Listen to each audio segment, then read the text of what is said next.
Hi, I'm back after some time off that I didn't really plan. And today I decided that I'm finally gonna start again, practicing how to write properly. I have done the Palmer method, the book, the Palmer method of business writing. I have it printed in here and also in here, so I can like I can show it on screen. It will be better visible if someone wants to actually read this. Because I'm gonna start with reading. There are a couple of pages of just text before you get to the actual practice. Actual practice, I believe, is on page in here, 19. So yeah, let's start from the beginning. I've already read that once, but it was quite some time ago, so I don't really remember that much. Let's start from the beginning then. And I don't think I'm gonna read everything like completely carefully. Those first sections, I think I'm just gonna glance over. So yeah, what's in here? Seen as first glance. Yeah, this is, I think, the purpose of this book. Some facts. Not interesting. First specimen. Where is that? On page 6. First specimen. So this is the sample, how your writing looks like before you start this course. I don't know, maybe I should make something like that. Beginning, pupils should write 3 sets of first specimen on paper about 8 by 10.5 inches. How much is that even? 8 by 10.5. 8 is this much, and 10.5. So it's a bit smaller than A4. Good morning, East Side. I decided that I'm gonna finally go back to learning how to write.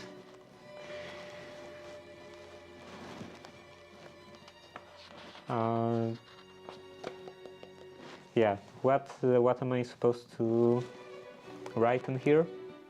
In this first specimen? Docent, the publication.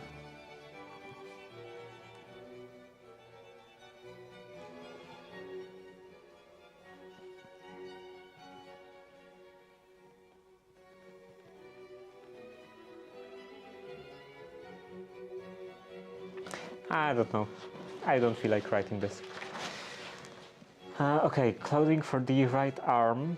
So it should be from what I remember, it shouldn't restrict the movements of the arm, which is, I guess, quite obvious, as the muscles of the right arm play an important part in the movement. It is necessary that they should be so clothed as to permit at all times unrestricted action. Many good writers consider this as of such importance that they cut off right undersleeve at the elbow. Okay. Two teachers see that pupils' arms are free of heavy clothing, writing materials.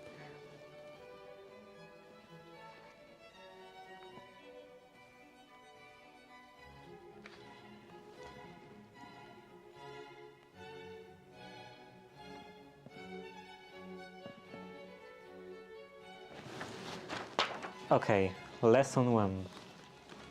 Correct position for the for classroom writing. It's not really a classroom, but I guess close enough. In the following pages are reproduced photographs of a class of students who are experts in Palmer method writing, while they knew that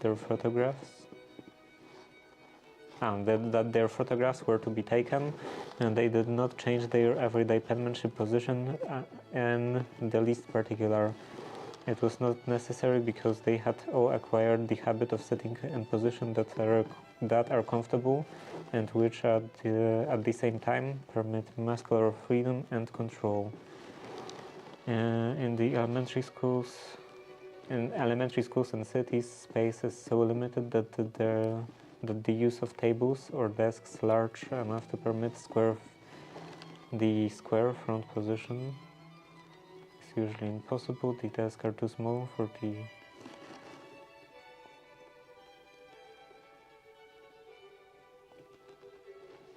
half right side position may be used.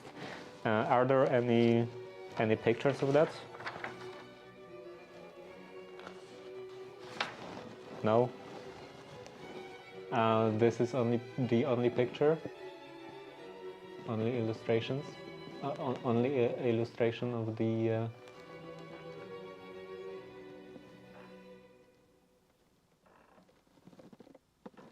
the way students sit.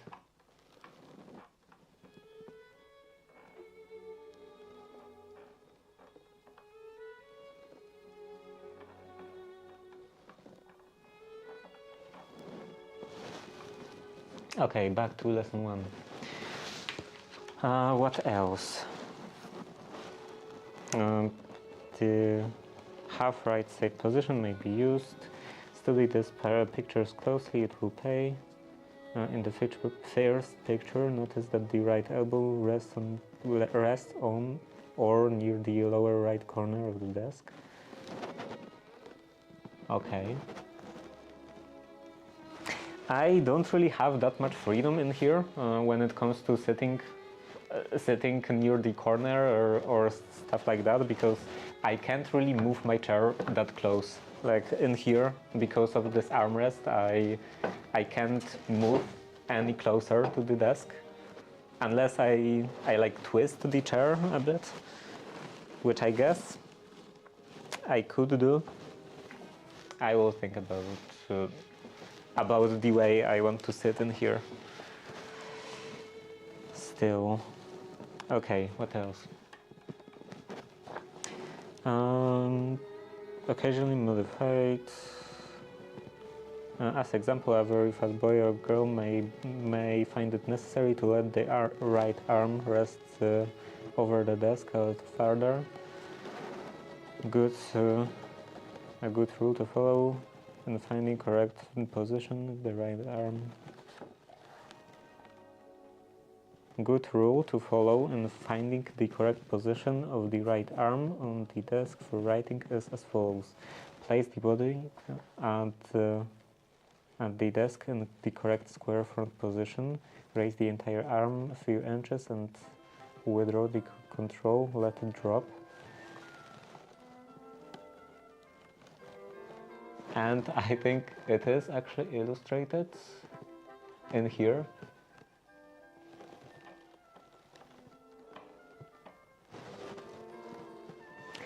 Let it drop. Whenever it strikes the desk, it should remain to draw the arm towards the side would force the right shoulder upward into an uncomfortable, unhelpful position. Would force the pupil to lean backwards.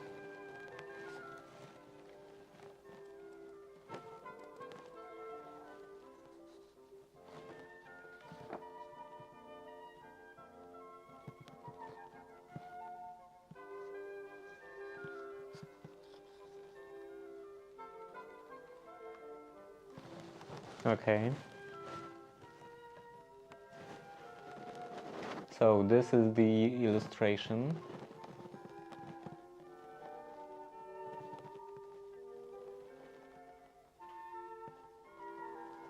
Looks like the paper should be roughly in line with the right arm, roughly parallel. Okay, what's next? Lesson 2: physical training and penmanship practice. Correct posture, relaxing exercises, movement practice, and pen holding tasks in pictures. No progress can be made in mastering good muscular movement, writing until there is a correct understanding of important steps and the order in which they must be taken. No writing or spoken word can explain this more fully and plainly than 15. Yeah, this is correct. Then 15 accompanying pictures given as model. 15.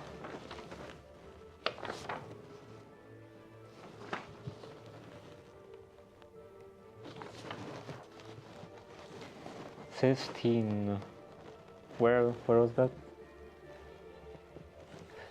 Given as models, they tell all that could be.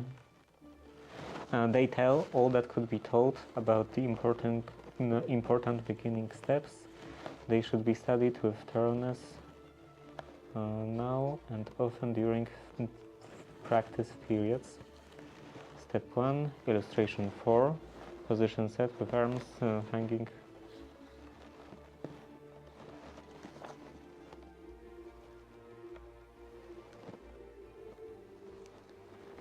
Okay.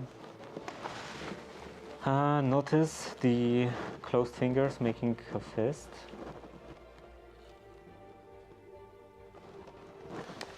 So this was number 7.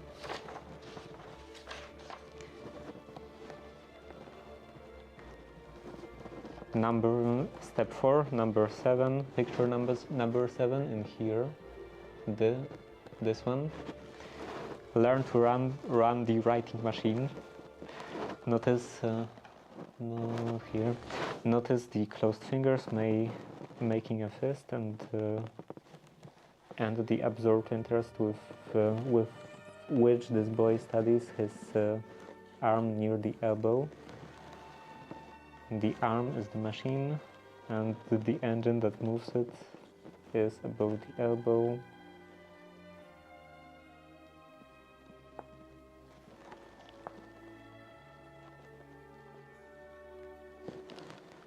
Illustrations 9 and 10. Where is 9 and 10? Here.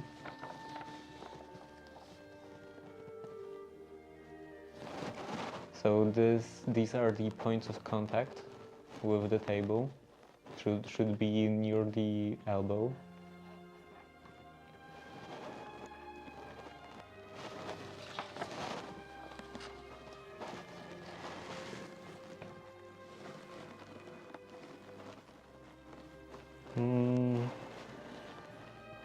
I'm lost again.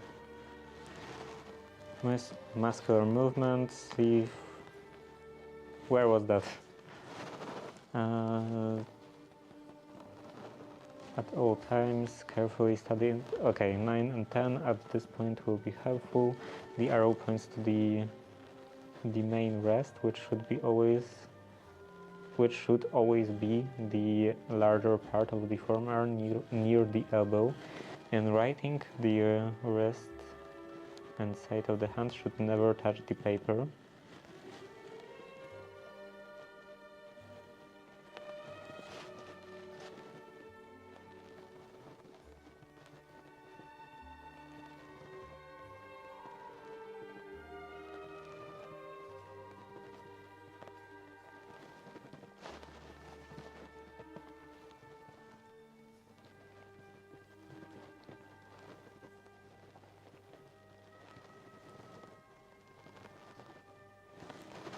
Illustration number 8.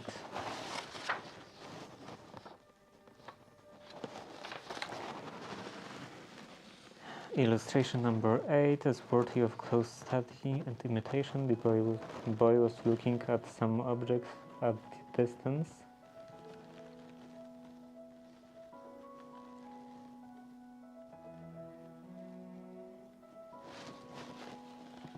Okay, next. This was 10, 9, 11. Definition of movement. Muscular movement as applied to writing is the movement of muscles. Yeah, sure. On the elasticity and development of those muscles depend your success in learning a good style of writing. How to develop muscular action.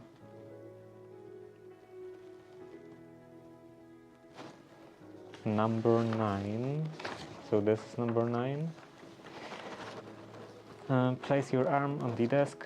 Close the fingers of the right hand tightly. Picture number 9. So this one.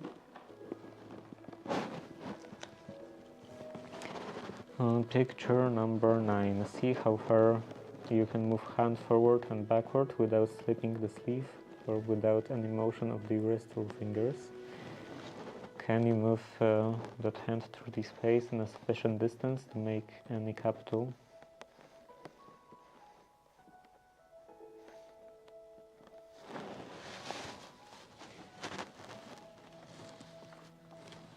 Okay, next.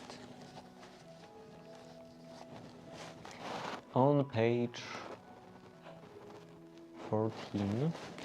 On page 14 are 5 pictures of a boy who sits in a splendid position for writing.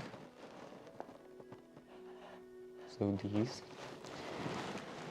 Splendid position for writing. He is never found in a cramped or poor position. And number 11, right elbow is placed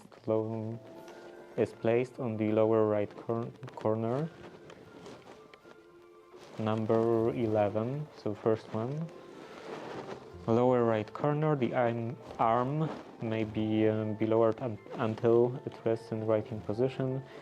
In number 12, the left arm is placed on the desk as shown in pictures 1, 2, and 3. Then exercise of muscles begins. Exercise of the muscles begins. The entire right arm on the desk and is on the desk, and this is the best position except when the arm is so thin that the bone of the elbow grates on the desk.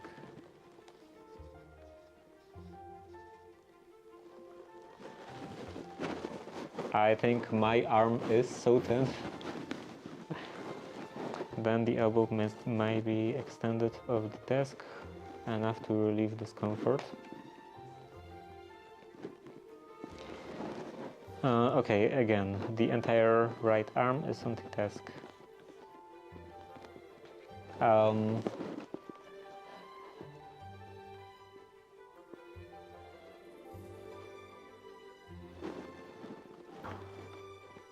Entire right arm, like in picture 11 or 12. Wait, in number 12. Okay, left arm placed on the desk, shows some of the pictures.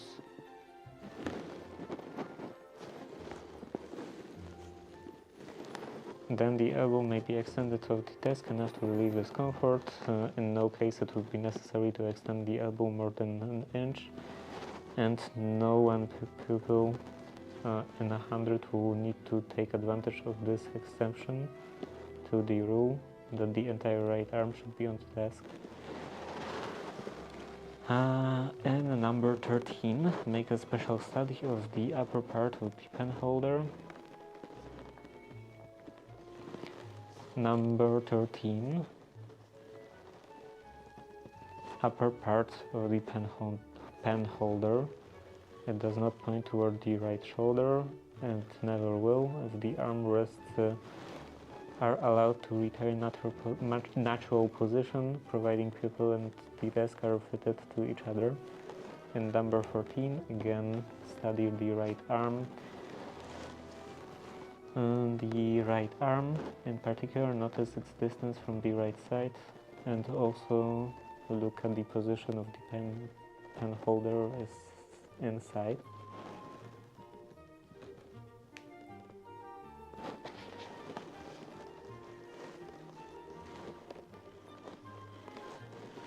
It does not point towards the right shoulder.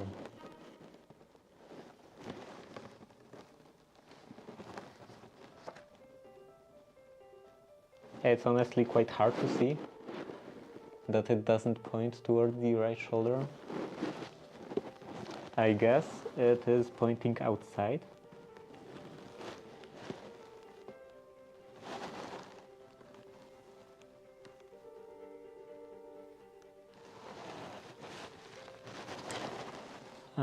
Okay, number 14, study the right arm. In particular, notice the distance from the right side. Also look at the position of the pen holder inside. Number 15, notice carefully the distance between the boy and the desk. You should always sit well back in your seat, so far back that the body will not touch the desk.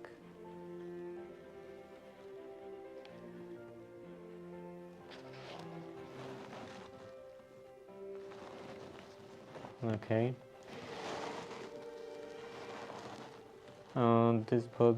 This boy is known too far back. He's writing as well in front of the eyes, and it is easy for him to retain the very important square turn at the right shoulder elbow.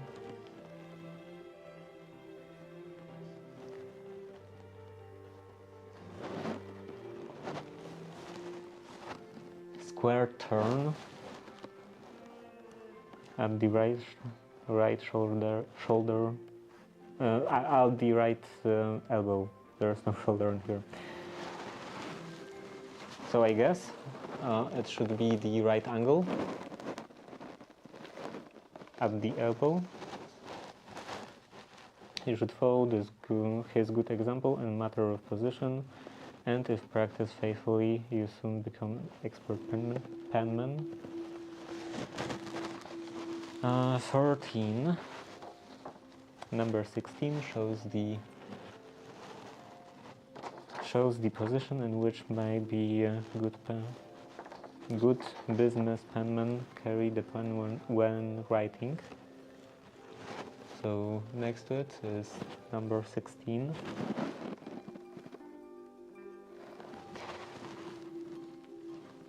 Others who write just as well let holder drop on the knuckle joint.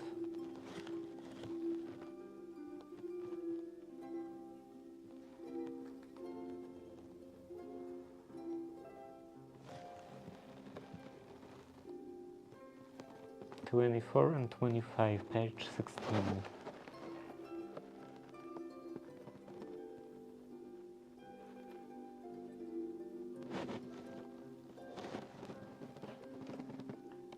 Okay.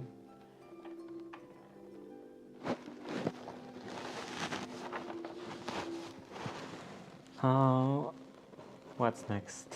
The position 25, 24, 25, page 16. Here. 16. The best position is determined by the length of the fingers and the shape of the hand. It is not necessary that the pupil with a long, slim hand and long tapering fingers should carry his pen holder in exactly the same position as the pupil with short, thick hands and short, stubby fingers. Next, lesson number 3. It's already lesson number 3 and I haven't done anything yet. Here are additional pictures from which you can which you are expected to learn more about the best position for muscular movement writing. See the right square turn of his right arm at the elbow.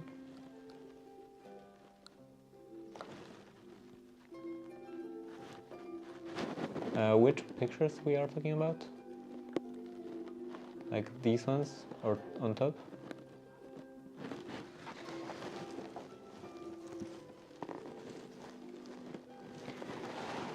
Right square turn of his right arm and the elbow, the position in the seat, the position of the back, distance between boy and the desk, position of the left arm and the left hand, and the distance between eyes and the paper. In this lesson you should review all that was said in lessons 1 and 2 and important beginning steps, practice movements, few minutes without pen holder.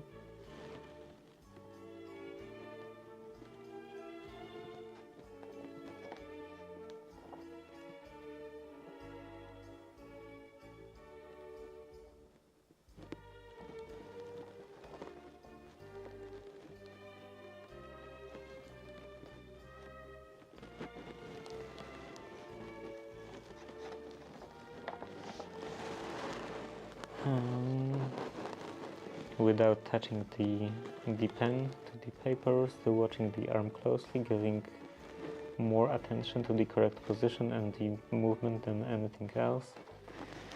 Are you comfortable in your seats? Do your arms feel comfortable? And are you holding the pen tightly in the hand without pinching it?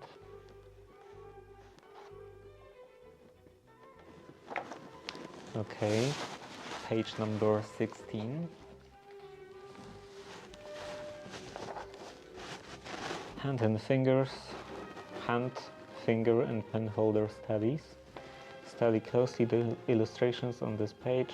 Number 22, the fingers bend naturally as in response and as in repose, and their position should remain the same when the pen holder is at the in the hand.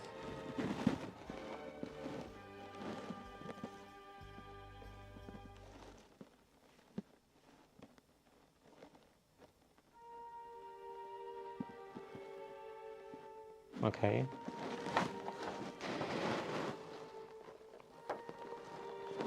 Positions. Their position should remain the same. Number 24 and 25, you should study the relation of the pen holder to the hand. 24 and 25. 25 is not visible. 24, 25 is, as you see, it is little below the knuckle joint. The first finger bends naturally, the rest on top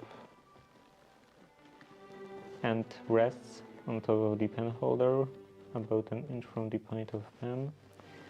The thumb rests on the holder nearly opposite to the first finger. Here's the joint of the first finger.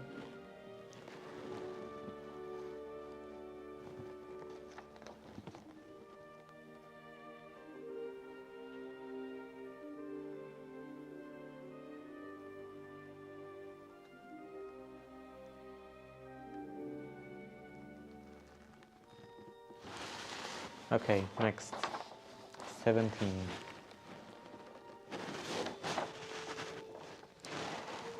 time required to learn, the process of learning a good style of muscular movement. Writing may be made easy or difficult, short or long, possible or impossible according to the mental attitude of learner and pupil. How do you even pronounce? Is it pupil? Pupil?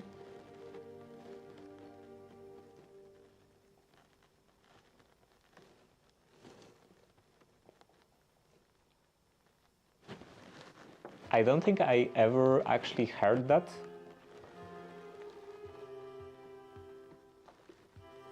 Like I heard word pupil as in the part of your eye, but pupil as in like your student, I think I only saw in writing. So yeah, next, and the exactness with which directions in this manual are followed. Pupils are who constantly practice the movement drills in poor position with incorrect movements will never even get started, and pupils who practice from 15 to 13 minutes a day in good positions with correct movements, but who fall back into the old bad cramped position and finger movement habits. In all other writing, do not get beyond the beginning stages.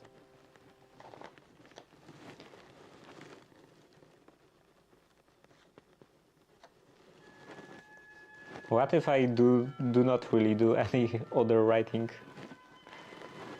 Pupil who becomes the absolute master of a finished style of muscular movement writing within limits of 6 months or 1 school year, is he who gives the closest attention to every detail relating to the beginning steps, who follows the printed instructions closely, who sits in the correct position and at all times and uses muscular movements throughout the writing lessons.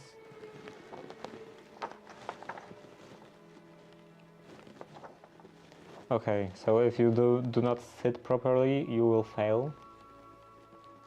And I'm not absolutely confident that I am able to sit properly in here with this desk attachment or with this chair. I guess if I replace the chair, then I would be able to sit a bit better, a bit closer.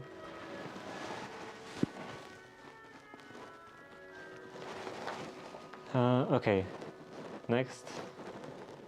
Who follows printed instructions, polymer method, without conflicting with other subjects. It is possible to lay foundation for an excellent handwriting in 1 school year, but with about 15 or 30 minutes daily study and practice.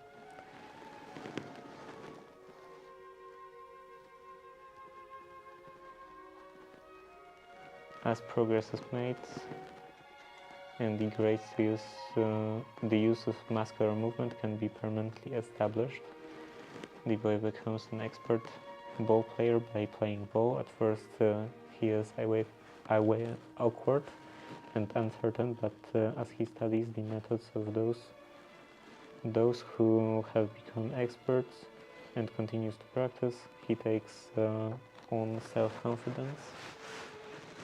Yeah, sure.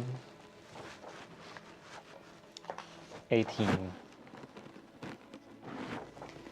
These diagrams are intended to show clearly the position of the writing paper on the desk, relative position of the arms.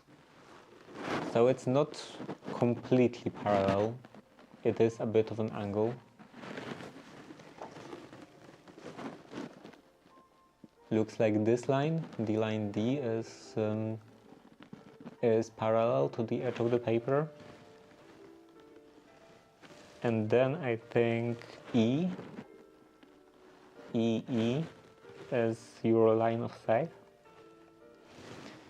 These diagrams are intended to show clearly the position of the writing paper on the desk, relative position of the arm, paper on the desk, and direction in which the pen moves. Secure uniform slant, number 26, and is half-side position. Half-side position, mostly used in public schools, best adapted to them because of the character of the desk. Number 27, squared front. Okay. So I assume these turns in here, like those lines represent arms, and those turns are elbows. So in here, this is the square front position. Where was that? Number 27 is square front position. So in square front position, both of your elbows should be at the edge of the desk. Looks like.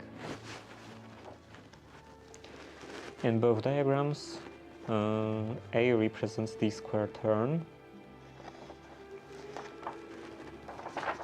Square turn at the right elbow, and its position on the desk. B is muscular rest, so the point where your arm should contact the desk. C, the position of the left hand.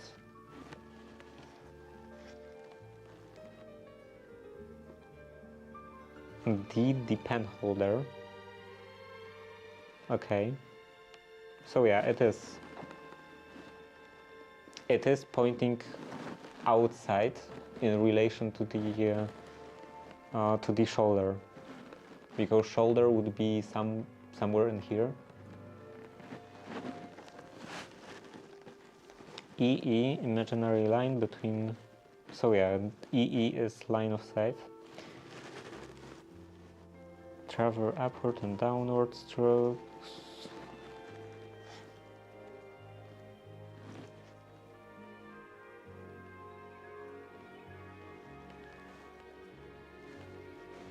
With the right foremark crossing the lower edge of the paper, a little to right.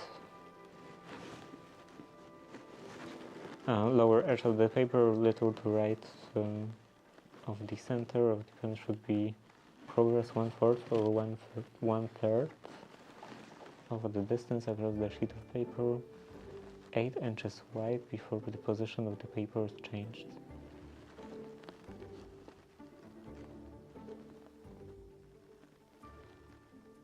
Lift the pen before moving the paper. 9:19 in here. So this is lesson number 4 and the first drill. So here there is actually some writing,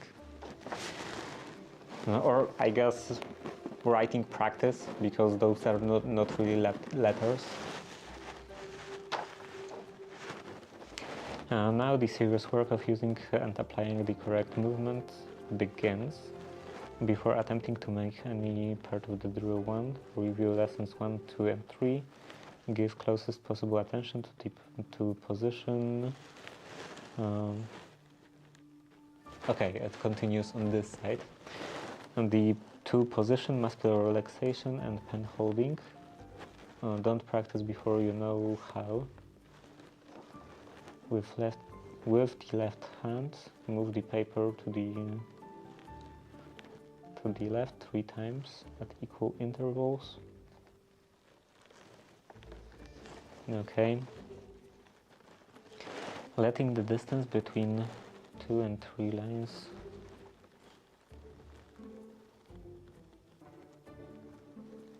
Okay, they talk about the lines on the paper, and I already have some lines, some printed lines. And I completely lost this file, like the PDF file for those lines. So I guess I have 2 pages of that, or two sheets of paper of that, 4 pages. And when I run out of that, I will have to redo that. Or I guess I could copy that. I could scan this and copy that. But it won't be as clean, I think. So it's better to just remake that. Okay, the distance. There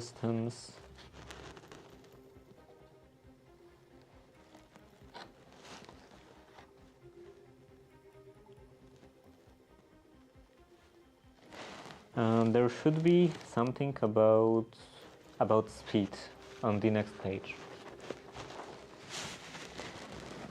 Okay, look at these drills until you have good mental pictures of the height, proportions, and general appearance, and connection with 8 straight line parts.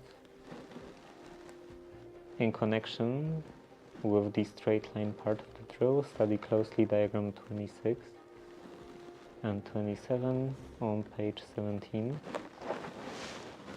Wait, what? On what page? 18. Okay, so those two.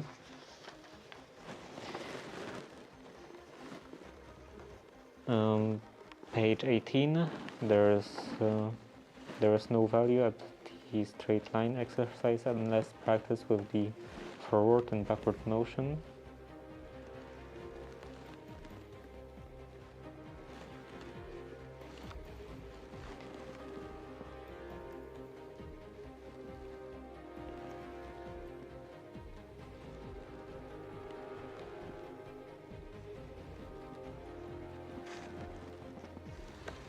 Okay, second line of the drill, or of drill 1, traced oval should contain 6, and later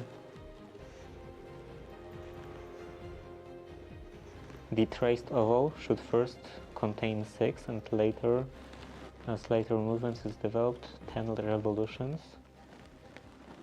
And this drill, it will be well to make first straight line to the correct slant, and then over oval and closing it. And this order may be changed frequently and ovals made first. This is an important drill as it has very specific bearing upon slant to teacher and may be profitable for third and fourth and fifth year pupils to spend practice periods of 1 week and study and practicing the 2 movement drills given in this lesson, reviewing each day everything that has gone before.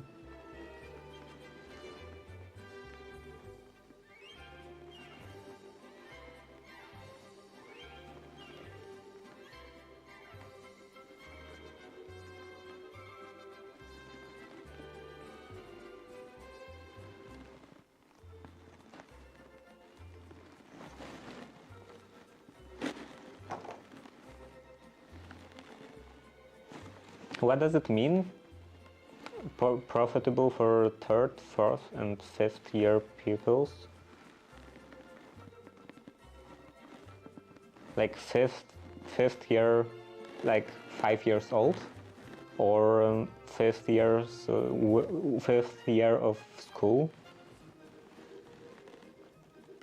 It would be pretty late for learning how to write. But it would be also pretty soon, pretty early for 3 years or 3-year-old to learn how to write. So I'm not sure what they mean by that.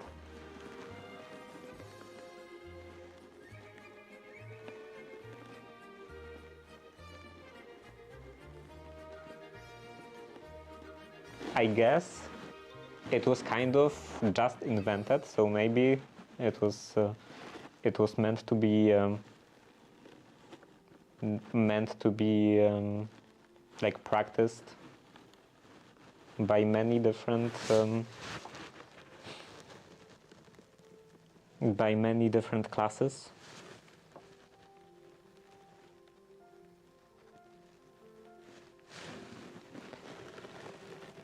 Uh, 8 years and high school. Okay, and in high school classes should be able to progress more rapidly. So I guess it is like third, fourth, and fifth year of learning, year of school. But still, starting at the third year of learning, it's pretty late. I'm pretty sure when I was going to school, to the elementary school, I started learning how to write in like first year.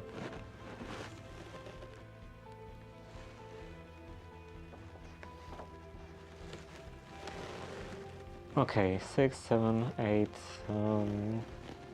Say it is not safe to say how rapidly, as it depends upon the knowledge of the teacher, mental caliber of the pupils, and their interest in the work. Length of daily lessons. Okay, 19 and page 20 about speed. So what was the speed? What was supposed to be the speed? The study accompanying the study, the accompanying illustration number 28. So this one. Notice the direction in which the upper part of the pen holder points, the distance between the elbow and the side, self-supporting position of the body, and the chair above the elbow. It is not located in the fingers.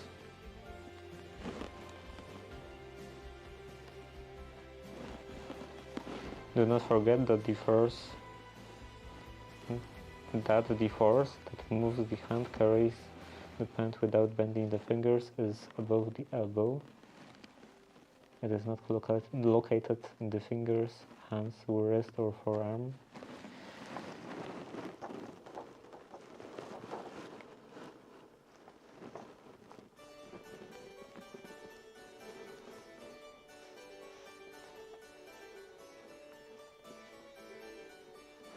Okay, counting to regulate the motion.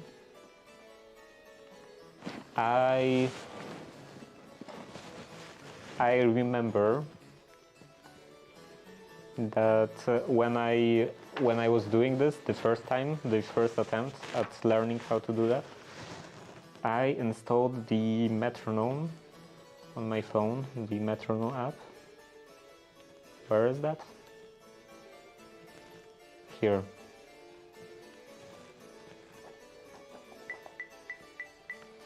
And is that the correct tempo? Correct speed? Counting regulate the motion in developing light and uniform motion and class penmanship practice. Counting is important. It makes the work more interesting. Tones down the movement and naturally nervous people. Acts as constant spur. Okay.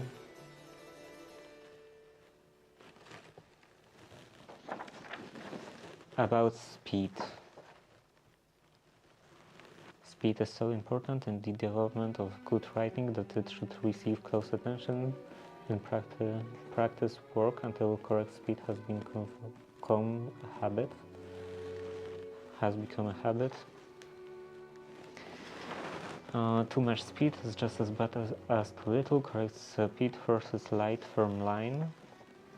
Too little speed results in shaky, tremulous lines, while excessive speed means irregular letter formation. So what should be the speed? The straight line and oval exercises in drill 1, 2, and 3 should be made at speed of 200 downstrokes 200 downward strokes to a minute.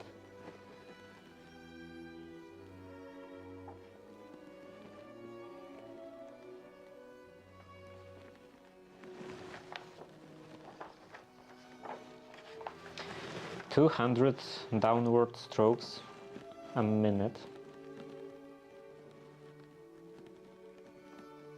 So I should do the entire movement.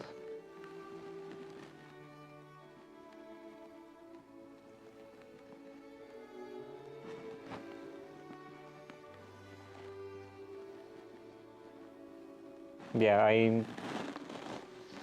I think I understand it correctly, that I should do the entire movement up and down in like 200 up and down movements in 1 minute, or 100.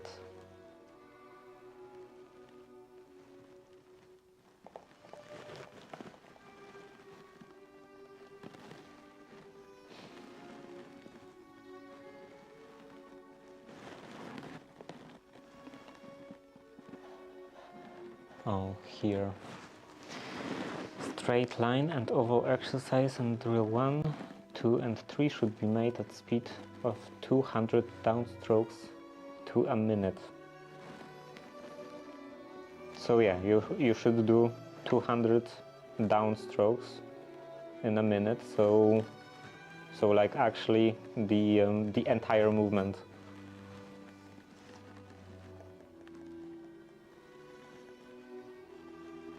So 400 all strokes.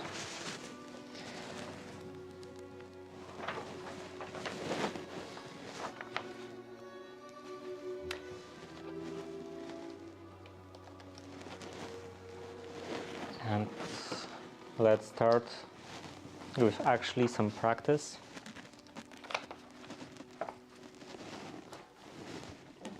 At first, without writing.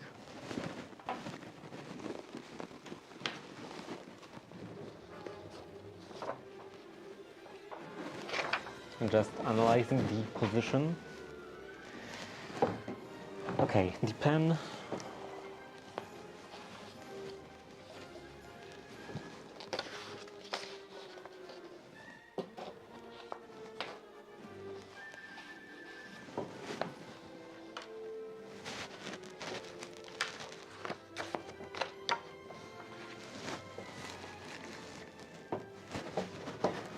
And now, how do I want to sit in here?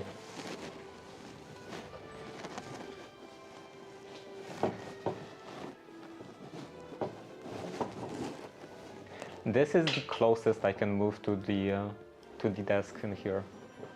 I don't think this is very good. I'm already blocked in here because of those armrests.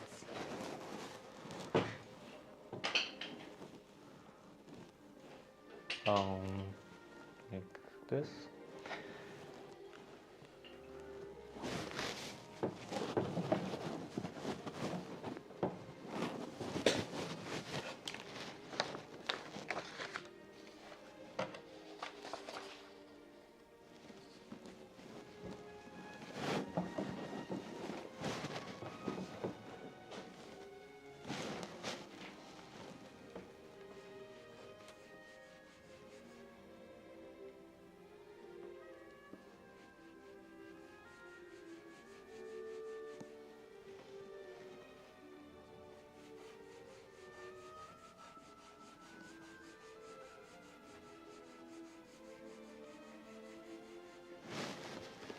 I think this will be good.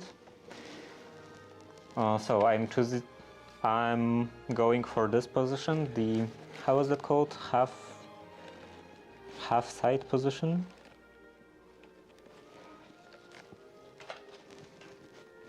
So right shoulder or right elbow should be roughly at the corner of the desk.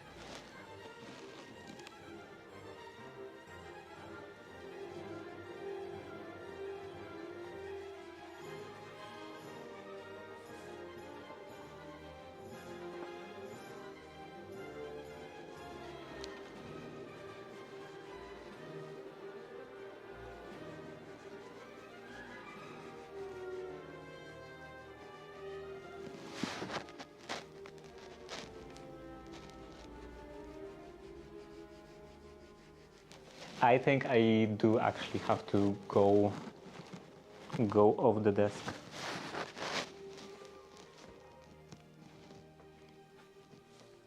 With the elbow hanging from the desk.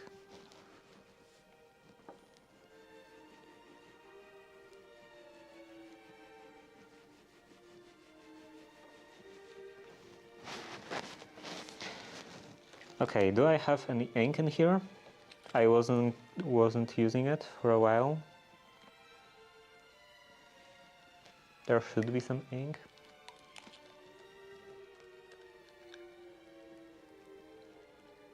Quite a bit even.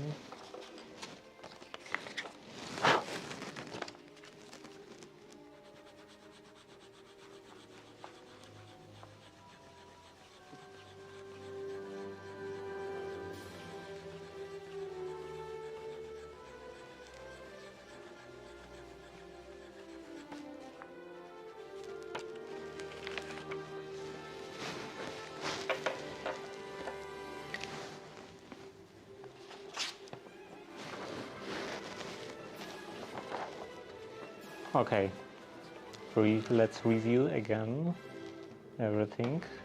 So this should... Maybe I should put this over here. And that one needle that fell down, where is it?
And the slant in here, the slant of this should line up with the line of sight.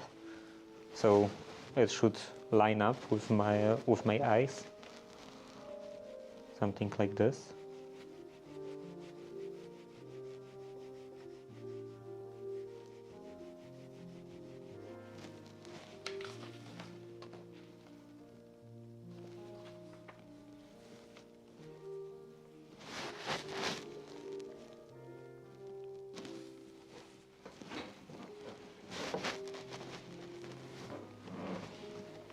Maybe I am gonna use the square front position after all.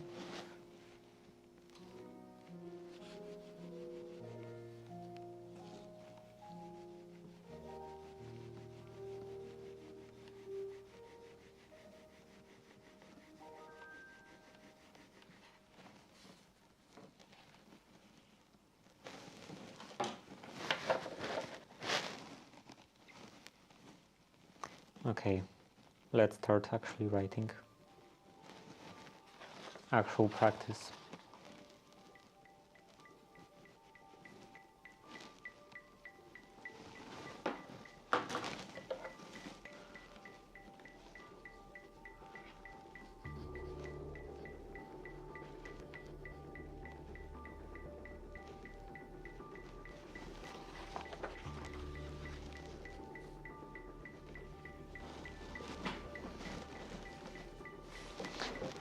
Now, the half side position. It feels more natural. So this here.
That is too low.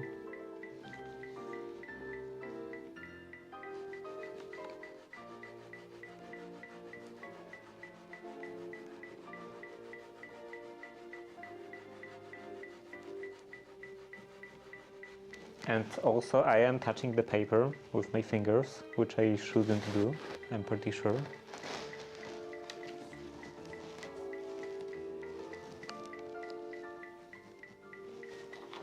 I think they said in one of the first pages that I shouldn't touch the paper at all.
The pen, like at least in my case, the pen, I always intuitively kind of want to hold the pen in here at the base of the thumb, but it should be, according to the pictures, either in here like this or like that. And I don't think that that fact that this is a fountain pen instead of the dip pen changes anything.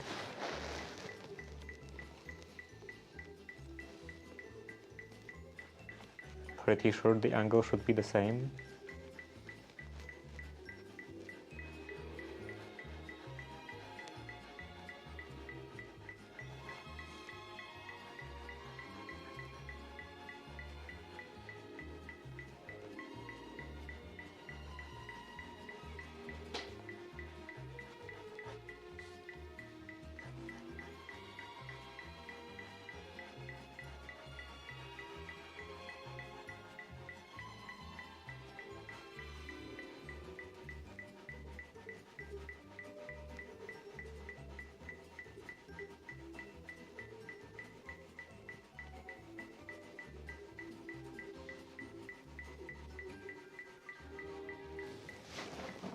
Okay, now the second exercise. These are the ovals in here. So at first, I think they said about 6 ovals. Yeah, a couple of lines. For a start, first couple of lines, and then enclose them with 6 ovals, 6 revolutions.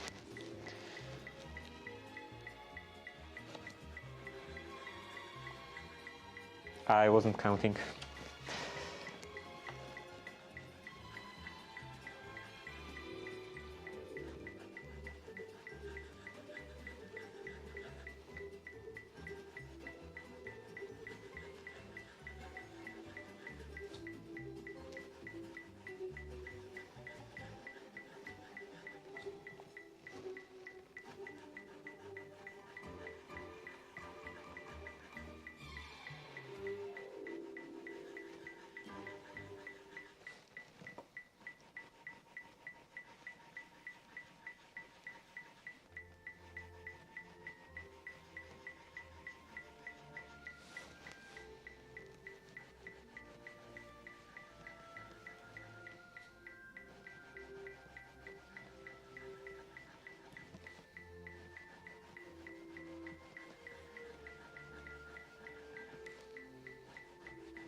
I'm still not really counting.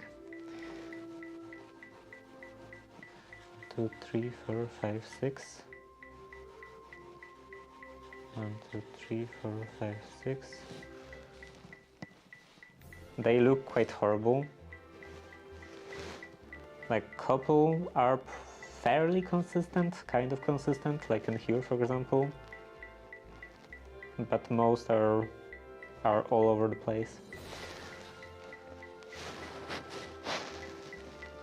What's this now? The writing practice. This is the drill one. You're supposed to do this, and the goal is to make this as consistently as on the included picture. And this is my attempt. Not really consistent.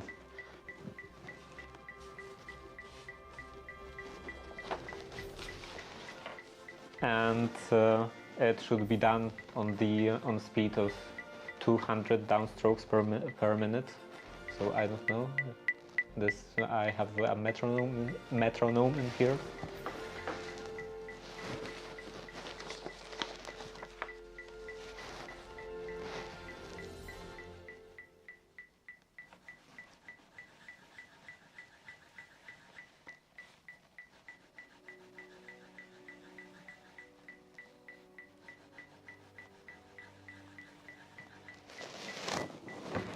And I'm not keeping the correct position. This will be difficult.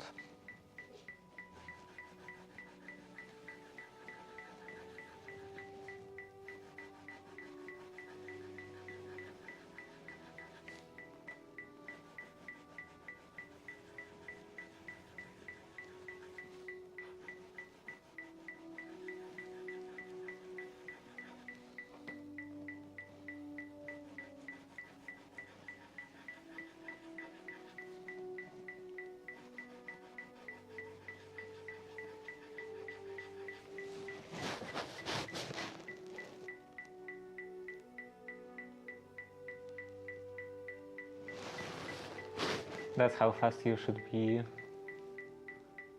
sowing it, as in like planting seeds. That's how fast I should be writing.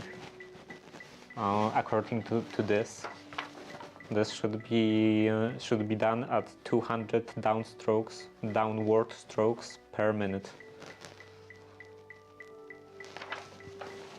And it is, I think, just writing in general. Like most of this should be the tempo of writing in this method.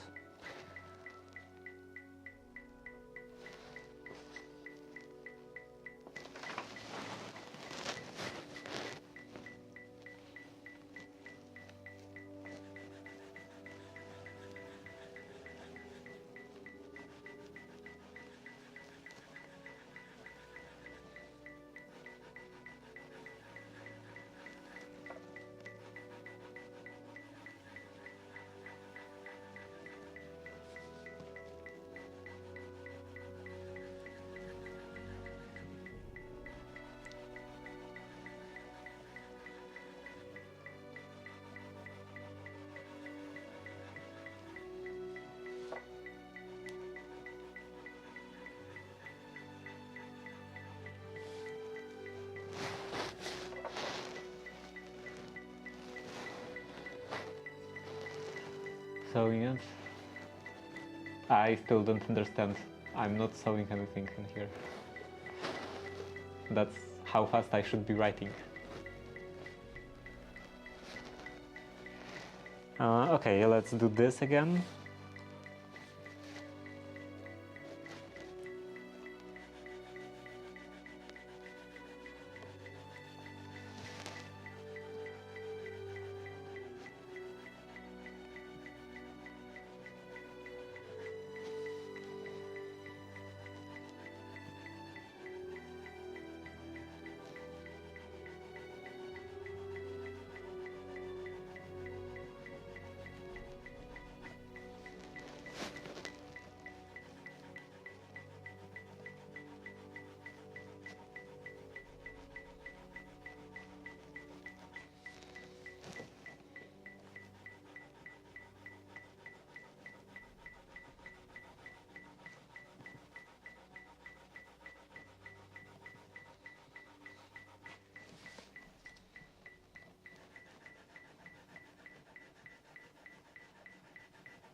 This is something that would be quite a bit better with an actual teacher.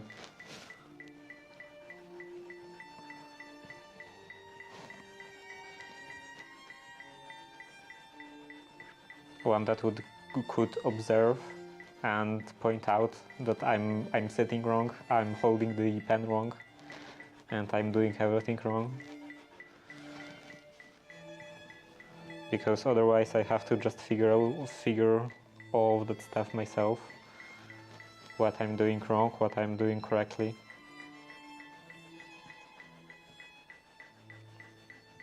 I just have to notice that I'm doing something wrong.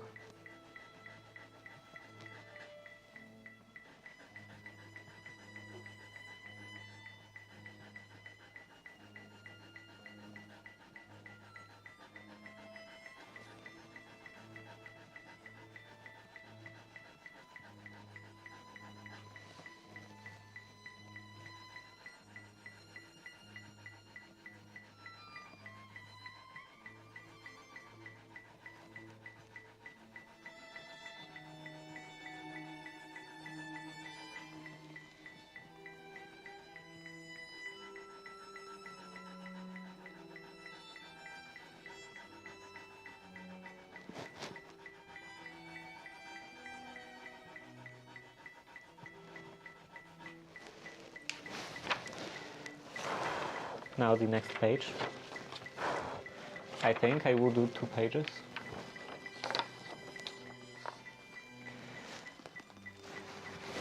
That's how we grow as humans. I'm pretty sure I would be also able to grow and even grow much faster if I would have something observing me and pointing all of my mistakes, pointing out all of my mistakes, all the things that I'm doing incorrectly.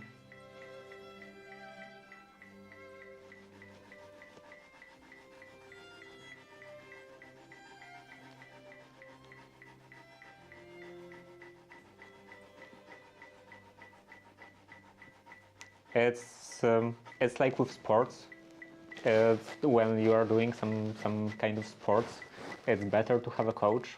Like for example, swimming. It's better to swim with a coach that would observe how you're swimming and point out that you have to, like, I don't know, move your arm forwards further or something like that, or like hold your back straighter. Because just stuff like that, just for yourself to notice, is maybe not that easy often.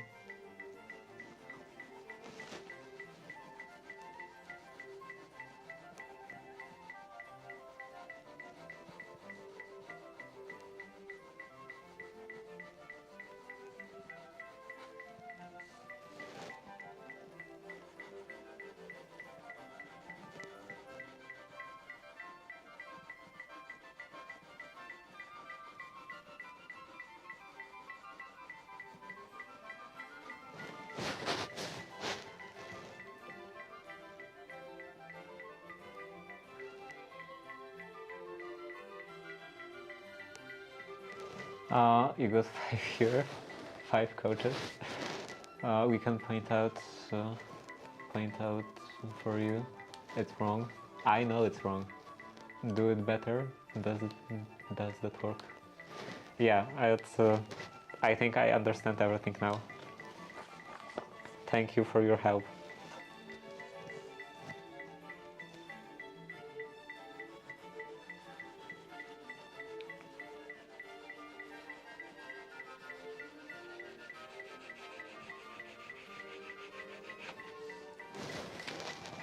Also, I'm missing, obviously.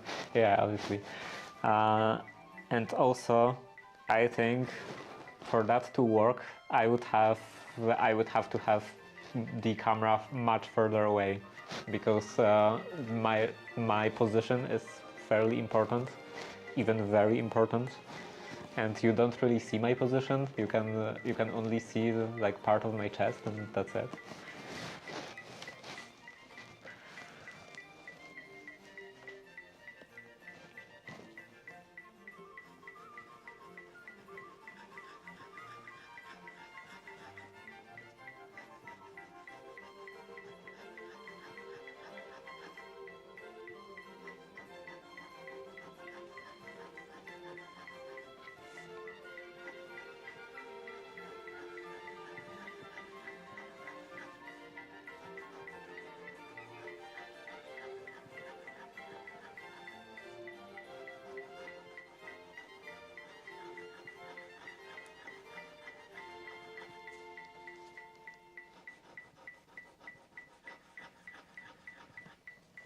I think at least partially I will have to do it off stream after all. At least at first. Because later drills, later just practice, I will be able to definitely do on stream. But those first steps, the beginning requires quite a bit of analyzing of my position and everything.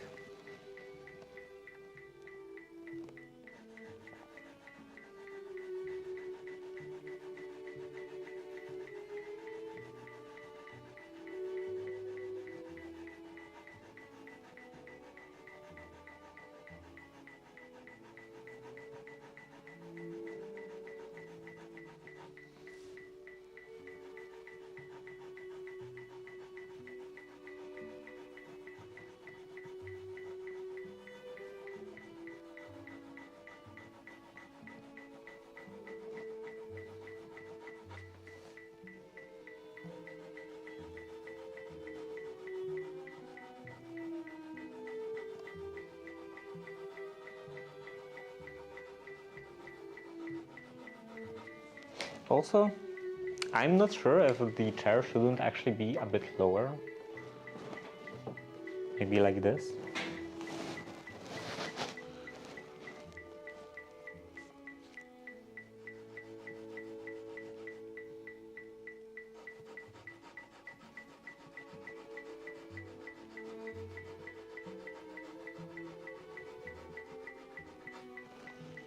Actually, I can check that in here. Where were those pictures?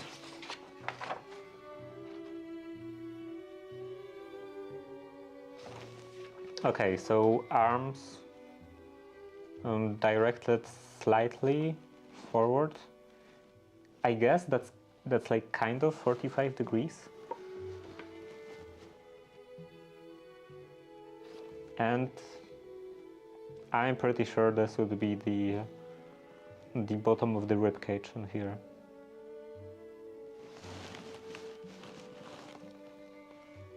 So yeah, I think this height is fairly good.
Am I running out of ink?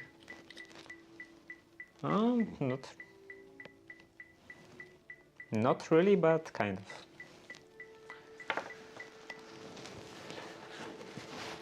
Not completely, maybe.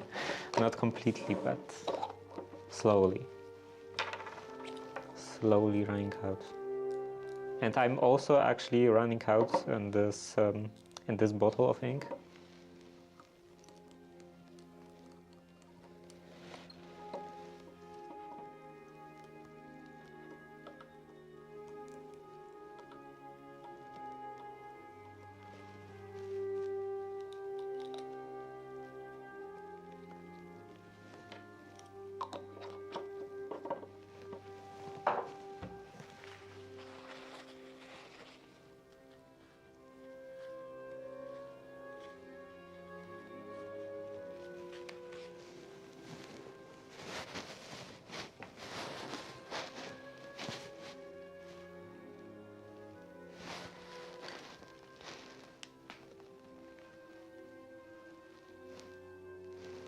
Sounds like some of blacksmith streams I watch.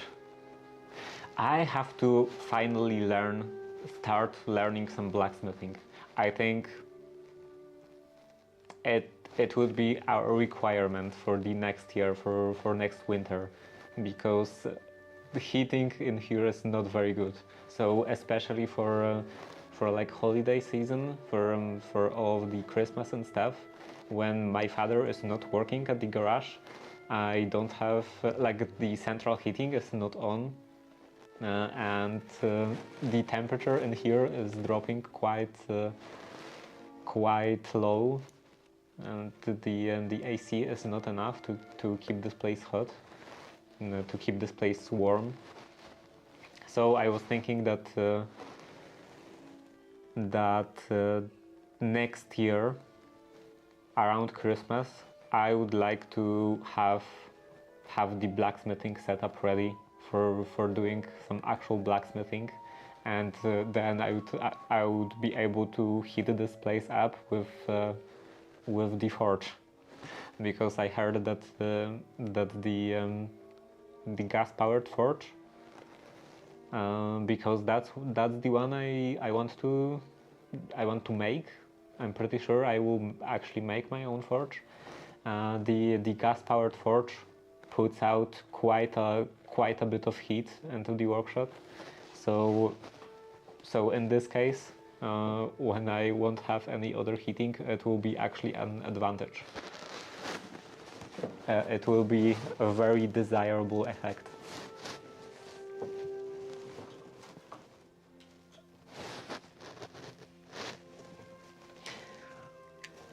So hopefully next year I will do some Christmas blacksmithing.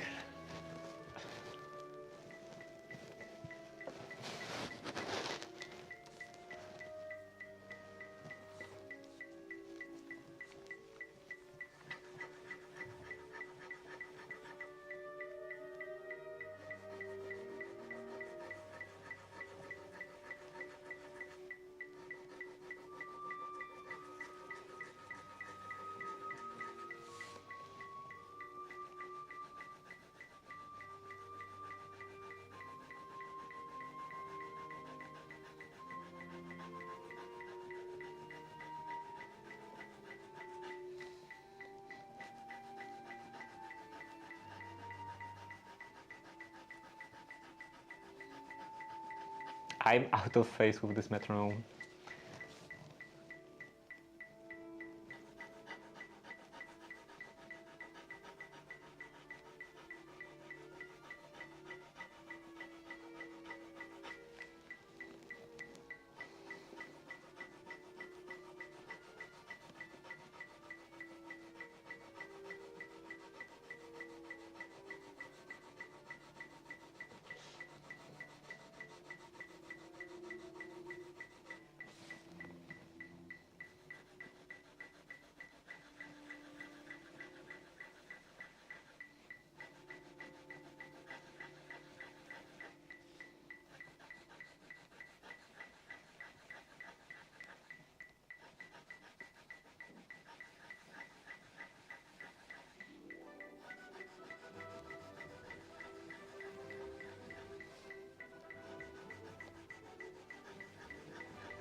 Maybe I should get a dip pen.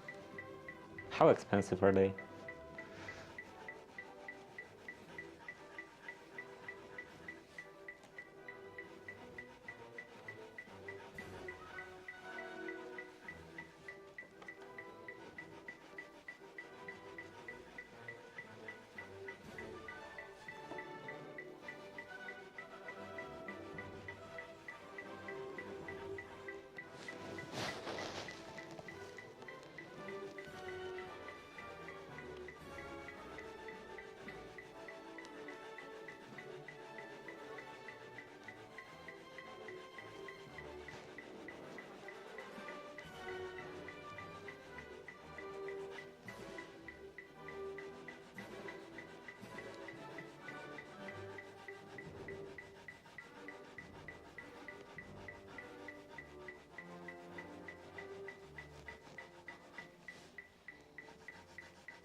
I was already thinking about this in the past, that I'm pretty sure dip pens are actually what?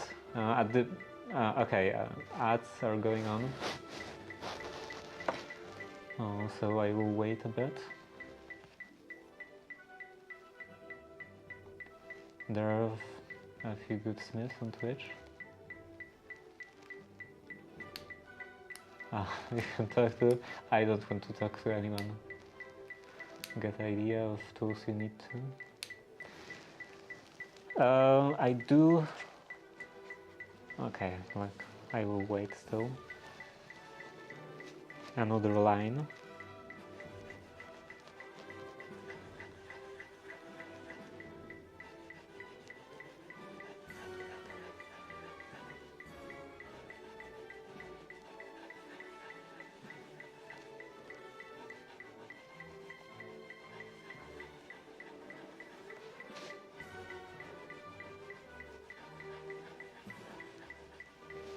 And the ads should be over. So yeah, first there are a few good smiths on Twitch, and you can talk to them. I don't want to talk to anyone. I'm very not social. So I like when I'm supposed to talk to someone, I'm always putting that off just forever. And I do already have kind of an idea of what tools I should get for starting blacksmithing, because I was watching for quite some time at this point. I've been watching blacksmithing on YouTube, like a couple different blacksmithing channels, and in particular the Black Bear Forge, I think this channel is called. He put he has a series, the beginner blacksmithing series, when he talks about all of the different tools and different tools you should get for when you're just starting, and discussing all of the like advantages and disadvantages of like different types of forges and stuff like that. And some power tools like power hammer and other things. And yeah, the next thing, a watt. I assume that was about a dip pen, and yeah, dip pen is what fountain pen replaced, and it's essentially just the same as fountain pen, but without the ink and the ink container inside. So instead of refilling it, you are just constantly dipping it into the bottle of ink, and then writing a bit, dipping, writing, dipping and writing, and so on. And that's why it's called a dip pen, because you're dipping it in the bottle. And I was thinking about this already at the last attempt of learning it. I think dip pens, when you're stationary, when you're sitting in one place in front of one desk all the time, I think dip pens are actually more convenient than fountain pens, because fountain pens you have to refill quite often if you're writing a lot, and refilling a fountain pen is the entire thing that you have to, like, it depends on the construction of fountain pen. Some fountain pens have actually proper included reservoir of ink and some kind of screw on top or something like that. But in this case, I have to unscrew this part, dip this into the quite deep into the bottle, so that the entire thing is covered, and then screw this and so on. Then put this back on and wipe off the excess ink and everything, and that takes quite a bit of time. I'm pretty sure that that the time, if I was like actually timing it, it would take less time dipping the pen every so often than refilling it when it's empty. The fountain pen like that is of course more convenient when you're moving, when you're writing something on this desk and on that desk and maybe putting it into the pocket and so on. But if you are staying all the time in just one place, I'm pretty sure the pens are more convenient.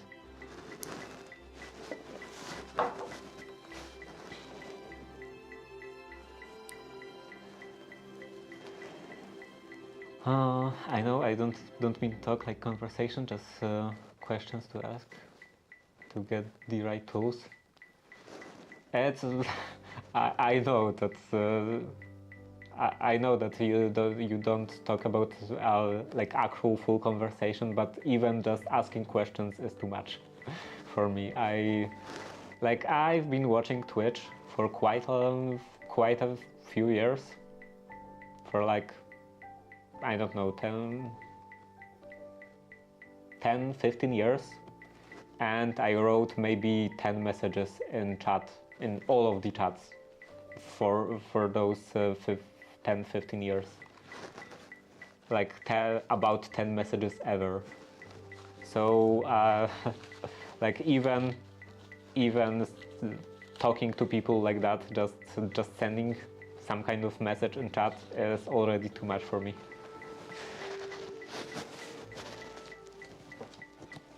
And you could be surprised, like, how does that work? That I'm talking to the camera, I'm streaming and talking and all, and I don't know how that works, honestly. It kind of just feels differently. When I'm actually hosting this this entire thing, than when I'm talking to someone else. When I guess when I'm the host, it's different than when I'm talking to someone else who is the host.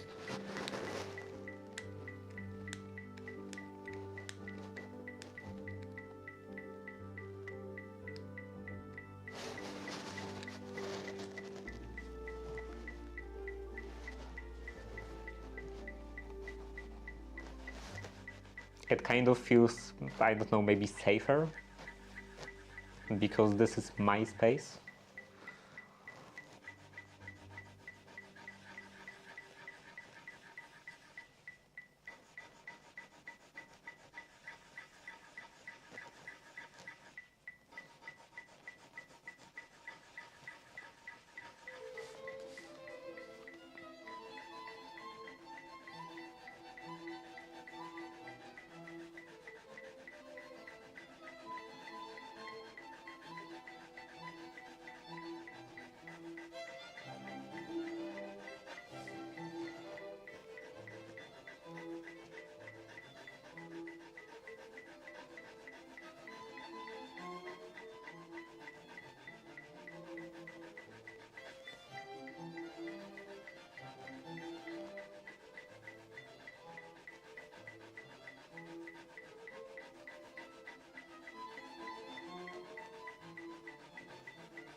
Okay, and I think that's enough for this session. And yeah, last time I was trying it. I was trying to learn this. I had kind of the same, I guess, problem that in here in particular, or especially this one, the line in here and the oval are at a different slant. So because of that, there is more oval on this side, on the left side, than on the right side. And I guess that's not very good. There should be at the same slants. It should be looking like this, and yeah, it's not really the same.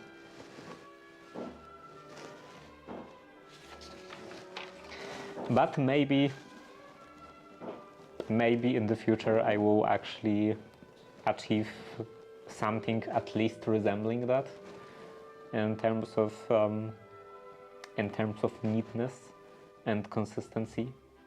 This is quite hard because you have to move your hands left to right very consistently to actually make lines one next to the other, because in here I'm kind of going all over the place.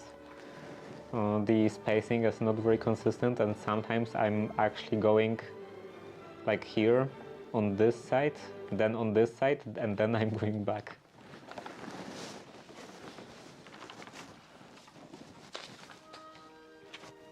So yeah, I think that's enough.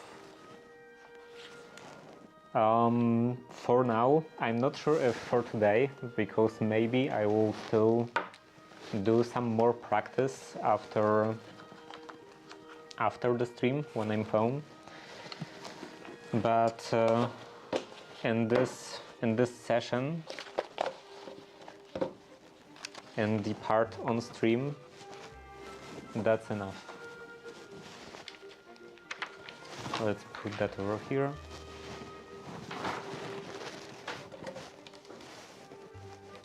Get rid of that. And then let's continue with the socks. So this goes in here, this in here.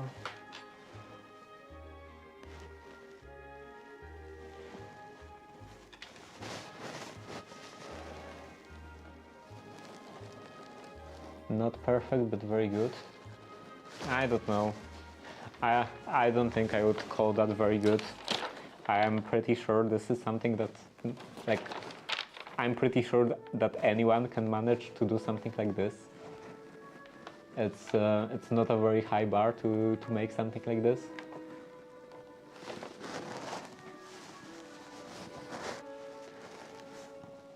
Okay,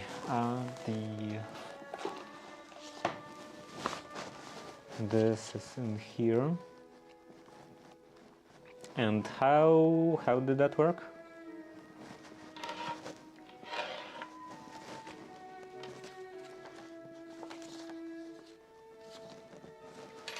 Okay, it was this part, and then here,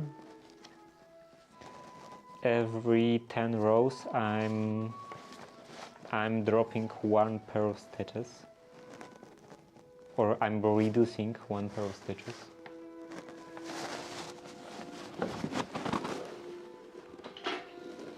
So this goes closer in here.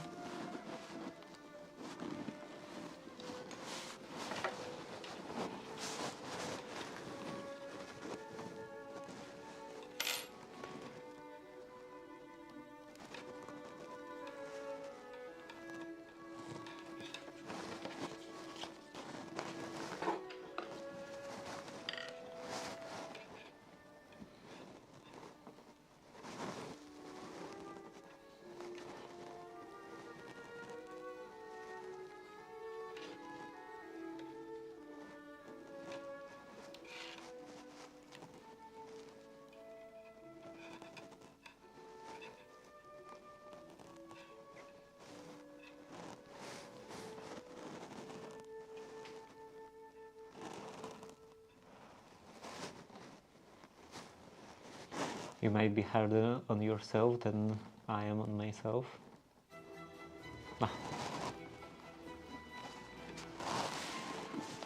I don't know. Like I was doing it already one time, and I was kind of improving a bit, but not really that much. So I'm pretty sure I should actually be harder on myself. Because this is only the first exercise. And where was that? Something about correct slant. It might be profitable for third, fourth, and fifth year pupils. I'm still not sure how to pronounce that. Like pupils, as in your eye.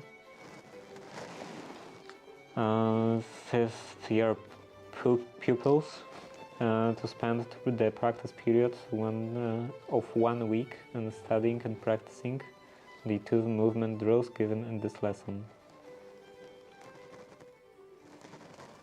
In the 6th, 7th, and 8th year, and in high school classes should be able to progress more rapidly.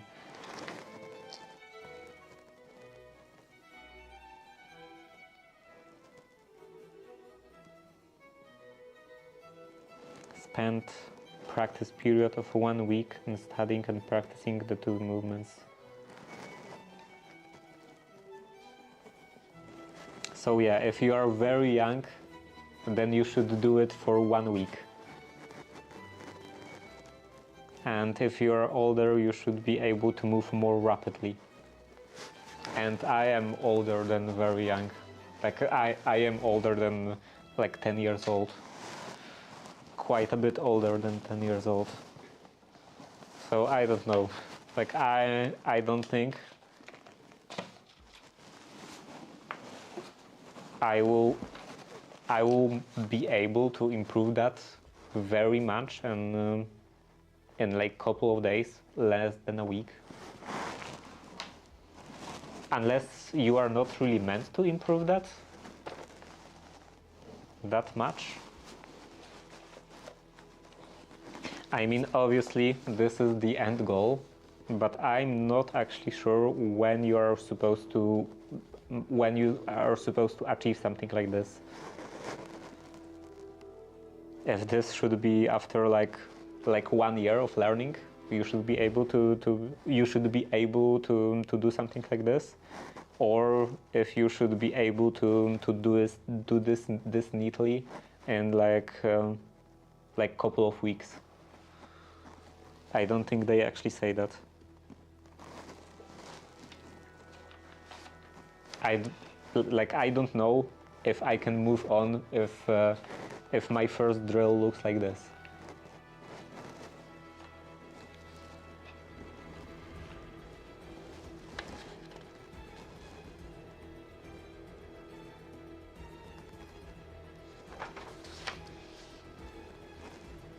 And this is the drill 2.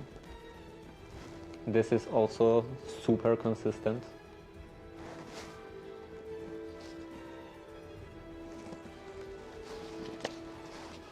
Or at least it's supposed to be super consistent. Okay, this goes in here, this in here, and let's actually start knitting. So, how do I knit again? I forgot how to knit. Here, this should be a purl stitch, and purl stitch, you do like this.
Yeah, my proficiency in knitting lowered drastically after over a week, I think.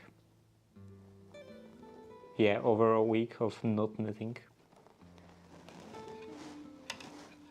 And also, this shirt is just not very good.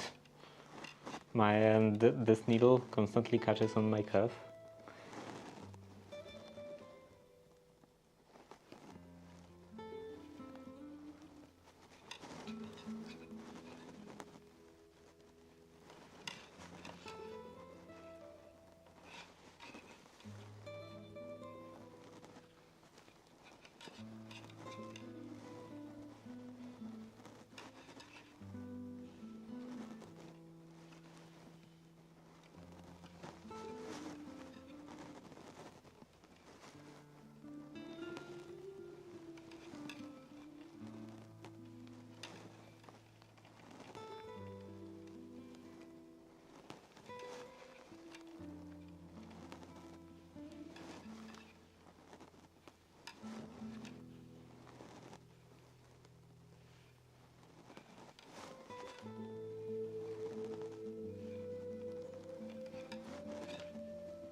Here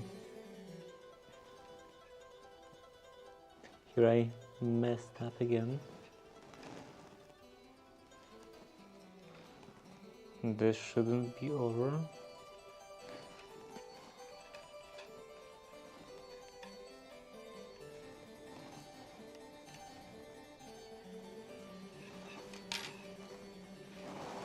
Ad starts in a couple of seconds.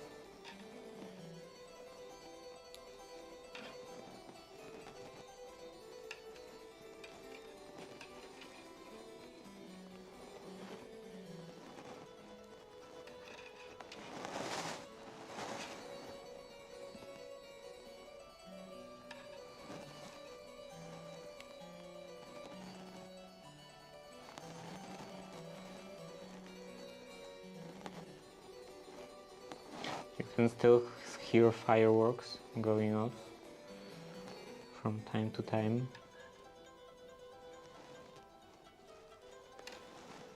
I guess people didn't use up all of them on the like turn of the year at midnight.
It's nice when I don't have to think, when I can just look at the previous stitches and just repeat the previous row. Thinking is so bothersome. It's nice not to think.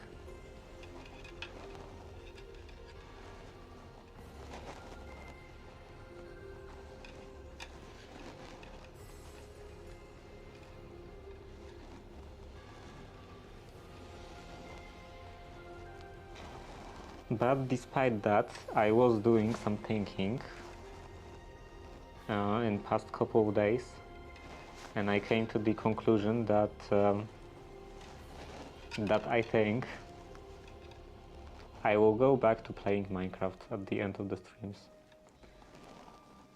I just stopped without any particular reason. and I didn't play for a couple of months at this point. I barely remember what was going on in that world.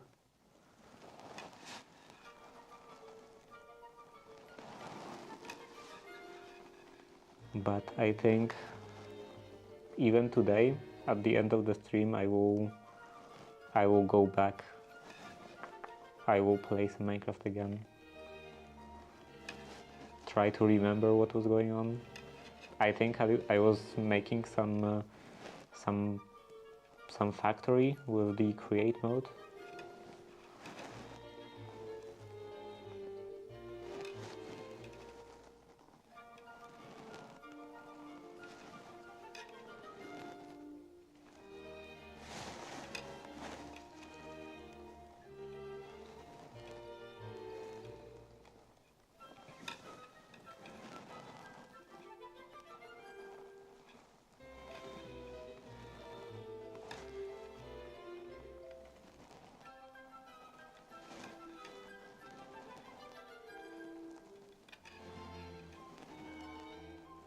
I expect that there were quite a few updates since I last played.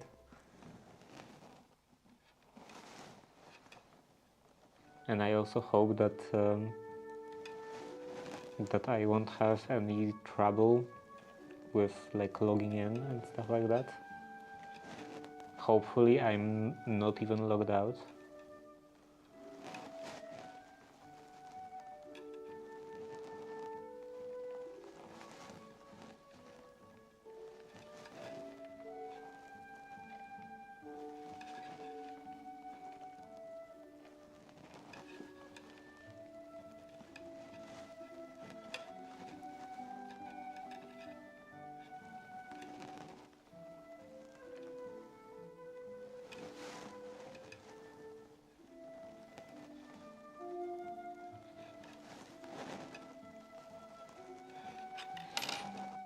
And that was one row.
I'm looking at my hands and I have quite a few red spots, and those are all of the bleed spots because of the dryness of my hands. And I have like 1, 2, 3, 4, 5, 6, 7, 8, 9, 10, 11, 12, 13, 14, 15, 16, 17,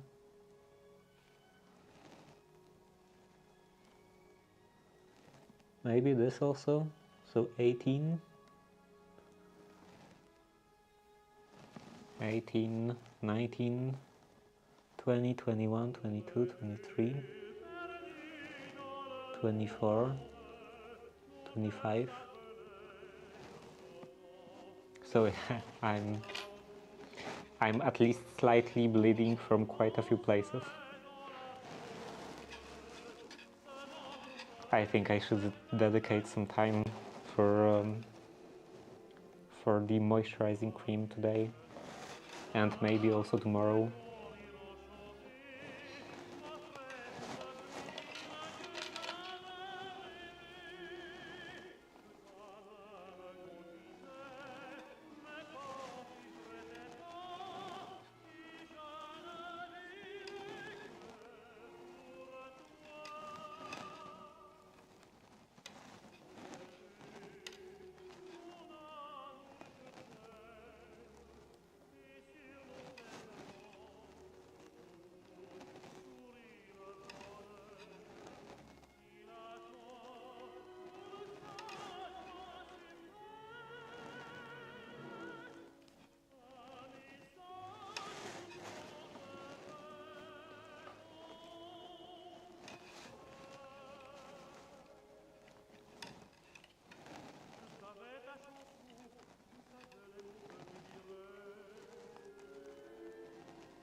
I need to do some work on getting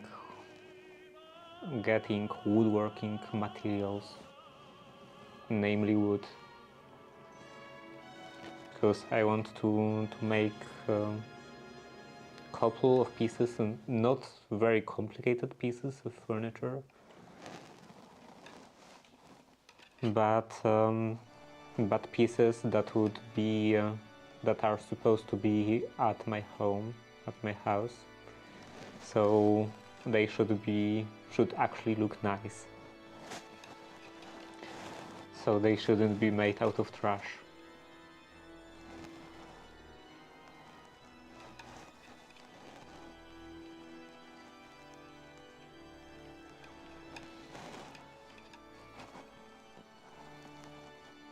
I have to look into some like lumber yard.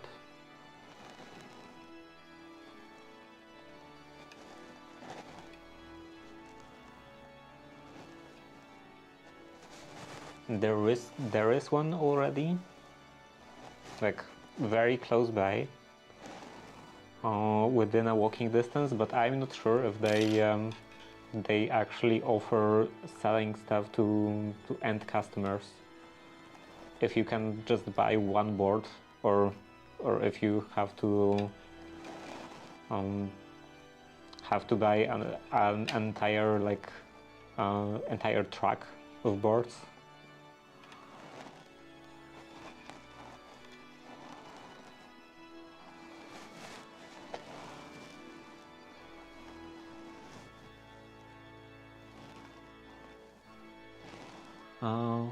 Hand Armories is online now. He's doing 16th century breastplate. Maybe I will check this out later, but I doubt it. I don't really watch, like, oh, at this point I don't really watch Twitch that much anymore. I don't really have time for that. Well, I guess I could find time for that, but I have other activities instead of watching Twitch. So mostly I watch stuff, like if I watch stuff like that, like any kind of content, and then it's almost exclusively YouTube.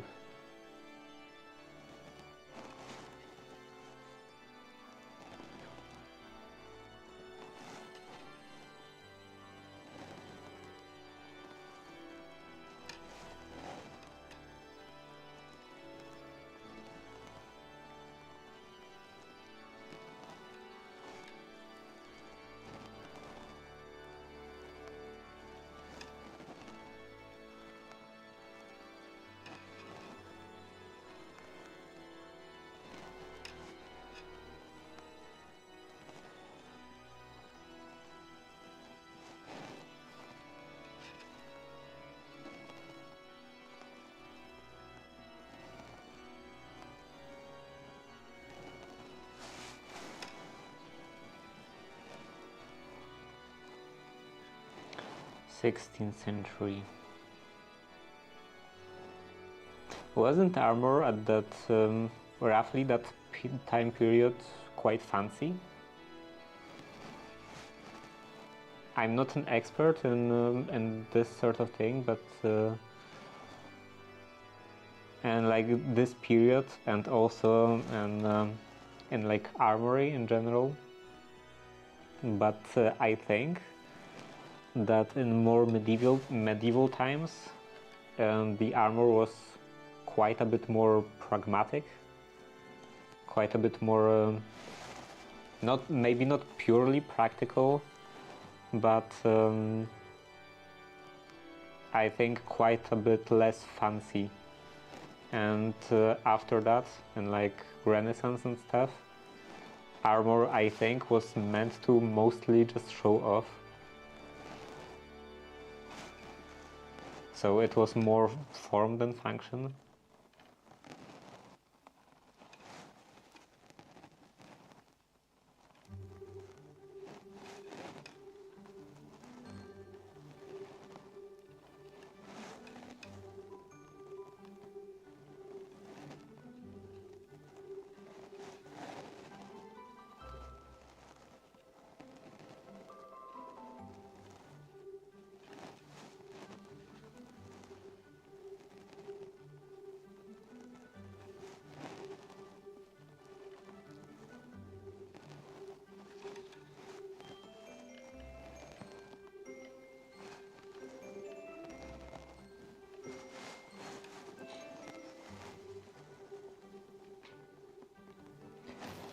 And of course, even though it would be in that case, if that's actually the case, then even though it would be I guess worse in the military sense, it is doing something like that is quite a bit bigger achievement in terms of craftsmanship. I think the entire point of it was good craftsmanship, expensive craftsmanship, showing that you can afford expensive craftsmanship.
Actually, what is on my list of next projects, because I don't even remember.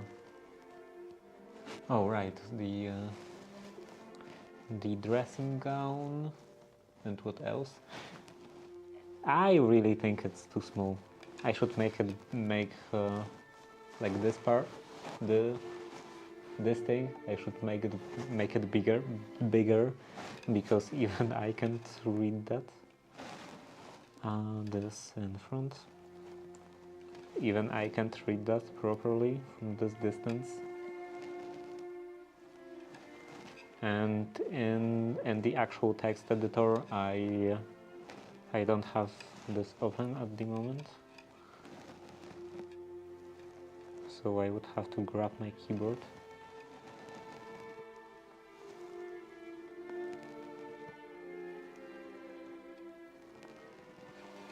Is that, yeah, this is another row.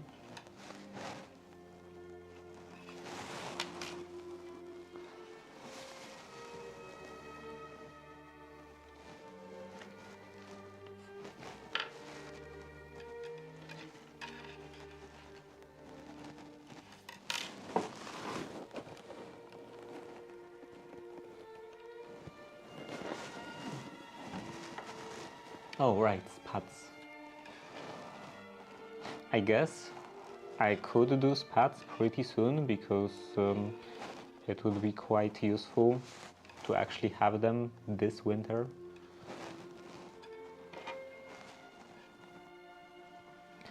I don't think that the weather nowadays, like both this year and also with my current lifestyle, I guess, would require using actual winter boots. So I think I could get away with just using spats on my normal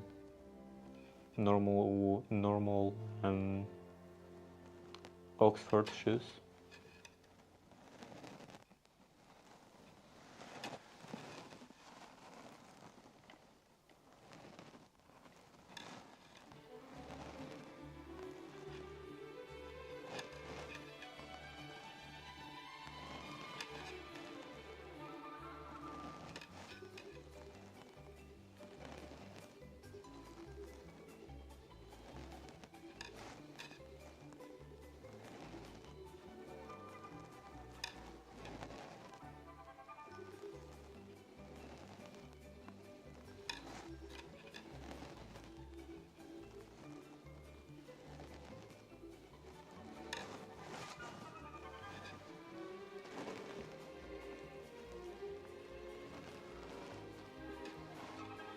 So this year, if everything goes as intended, I plan to learn some basics, maybe, of shoemaking, or at least leatherworking, and blacksmithing.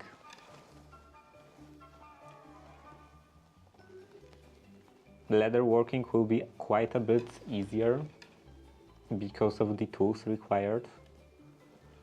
Maybe not easier to actually do leatherworking than blacksmithing, but actually acquiring all of the needed stuff.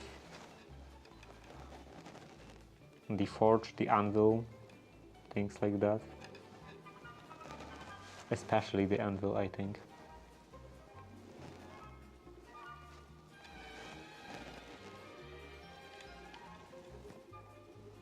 Forge, I guess I can make out of some barrel and some concrete, maybe.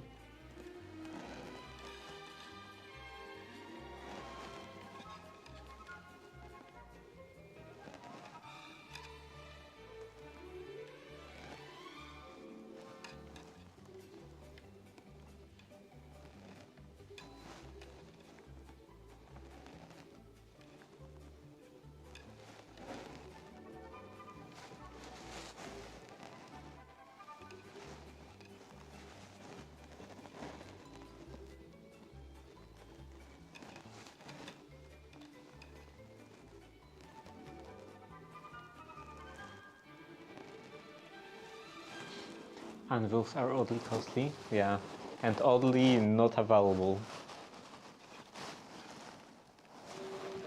Of course, if you want to spend a lot of money, you can always get a new one. But if you want a used one, it's not actually that easy to get one.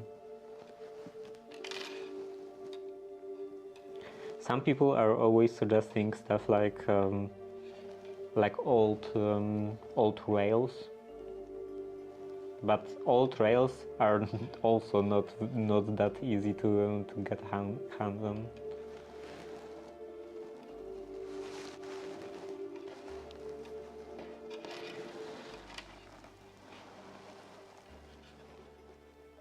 Like, where would I get some old rails?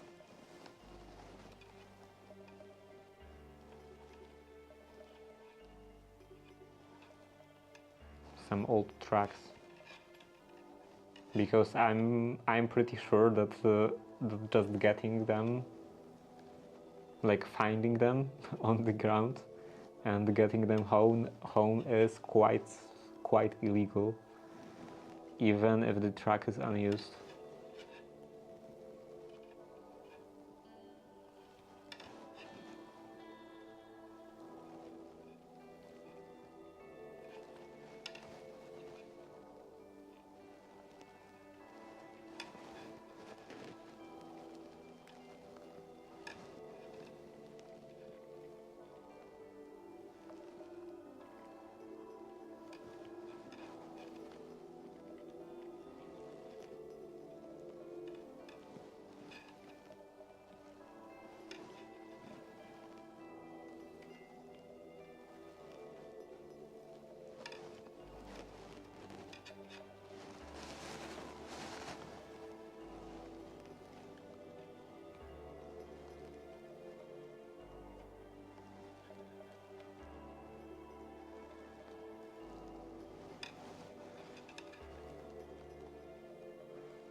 Yeah, what's the deal? Nobody uses them anymore. Why so much money? I'm not sure if nobody uses them anymore. Of course, if you are actual blacksmith, you are using them, but even if you're not using some like actual proper blacksmithing, I'm pretty sure they still have quite a few uses.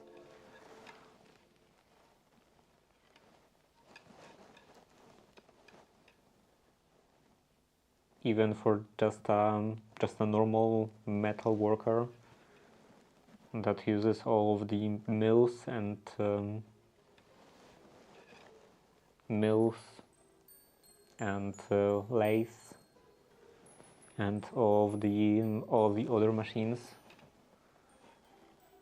I think it's still quite useful to have an anvil.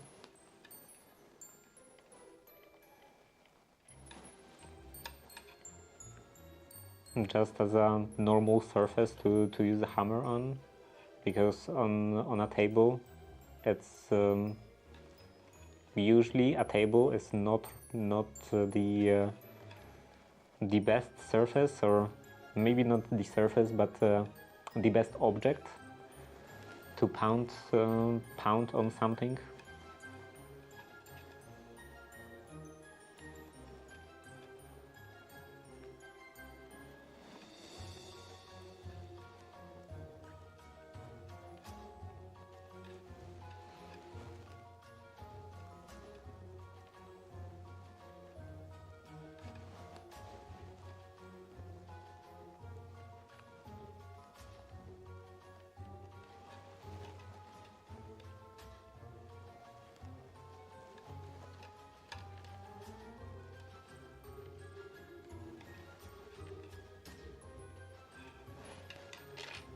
If you need to straighten something, for example, the anvil is quite useful, even without a forge, just straightening something with a hammer cold.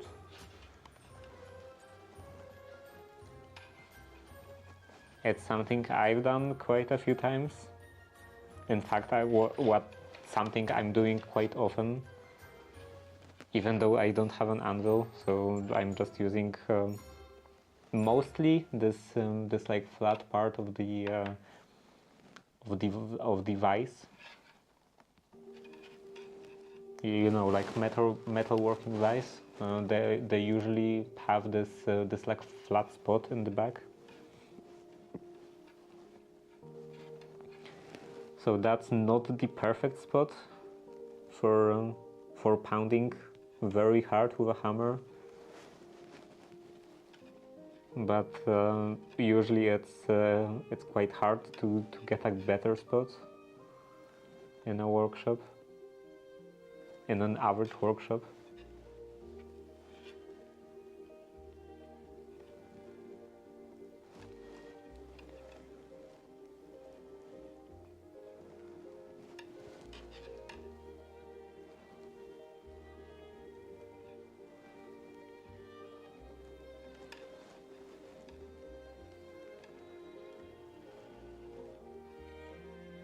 And also anvils are just heavy. So even if you would you would just sell them for the raw material, I think it would still be quite expensive.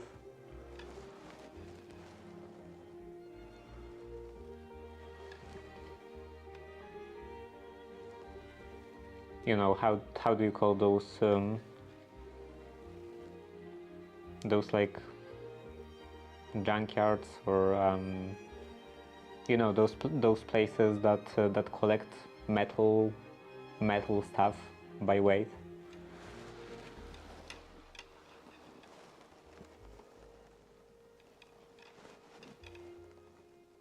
So even if you sell an anvil in place like that, just as a piece of metal, I think you would still get quite a sum.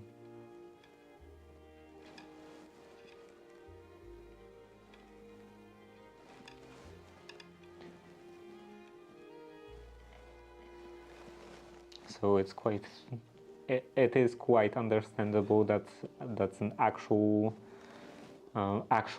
useful object shaped out of this metal that's already fairly expensive would be even more expensive.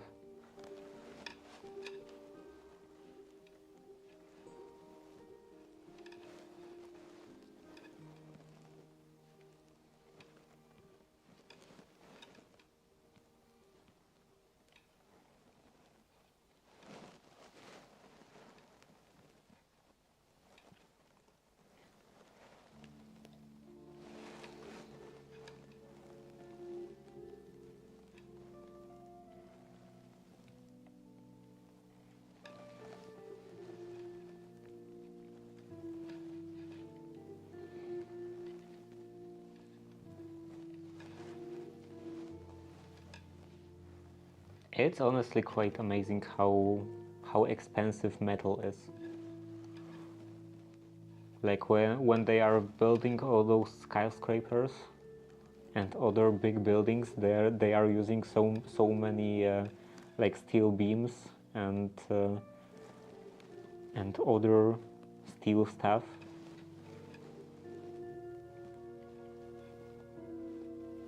But if you look at the prices of big piece of steel like that, it's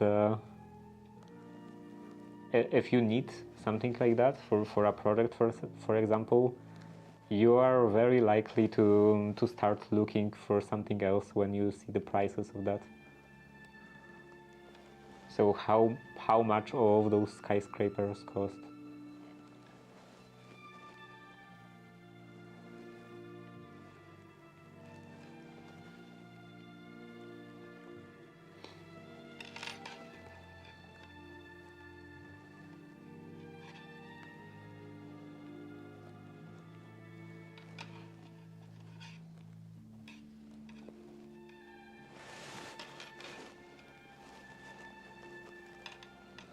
And how much rail tracks work?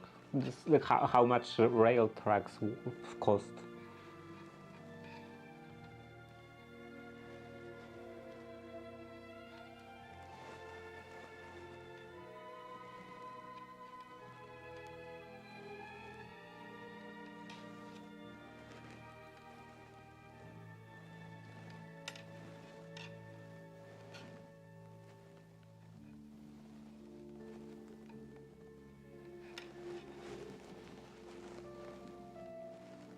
Especially in the past, when there was much more manual labor involved in like production of everything. How is it even possible that we produced so many rail tracks?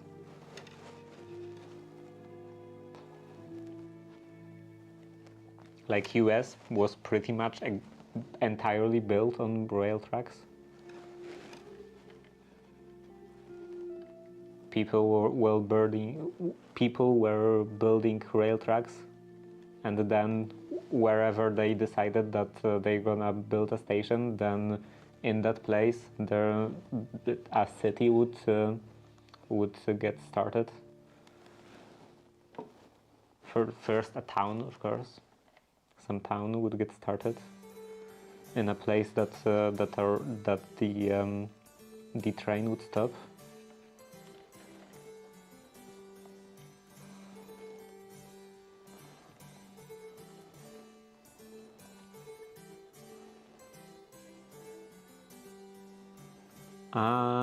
This is not correct.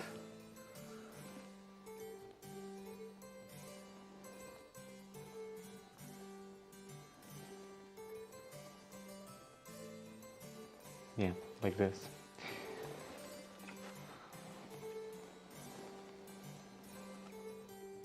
So what was that, like 18th century? I assume 18th, 19th century. Pretty much everything across the entire continent was connected by railroad tracks, and I assume it was still quite a bit less automated than nowadays.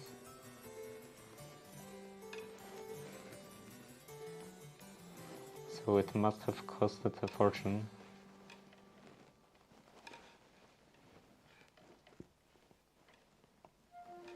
And who was even founding this?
Is that another row? It feels like it went quite quickly. Quite a bit quicker than the other ones.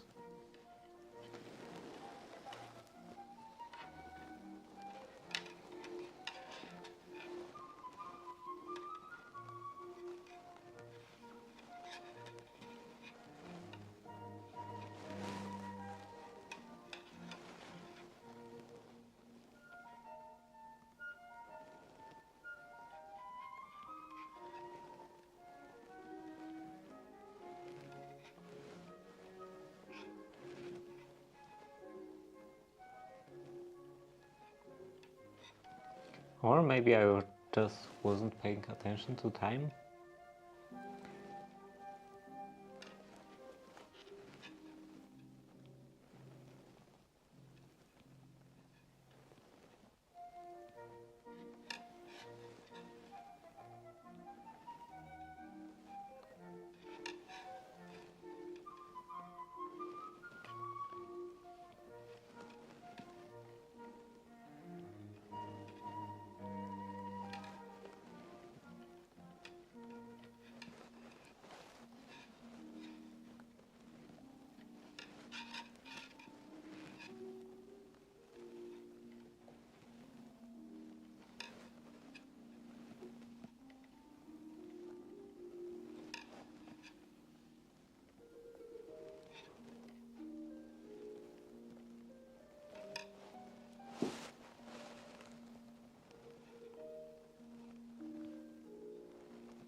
And looks like that's another one.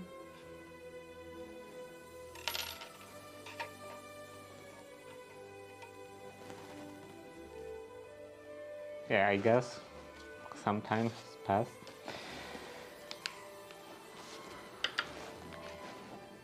Even though that felt even quicker. The fire and the furnace probably is long gone, and the AC is also off. So what's the temperature in here? It's 19 degrees.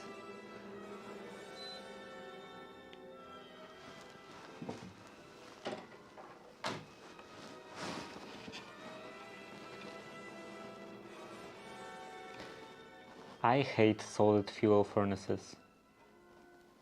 You can't just leave them unattended. You have to constantly actively add fuel to them.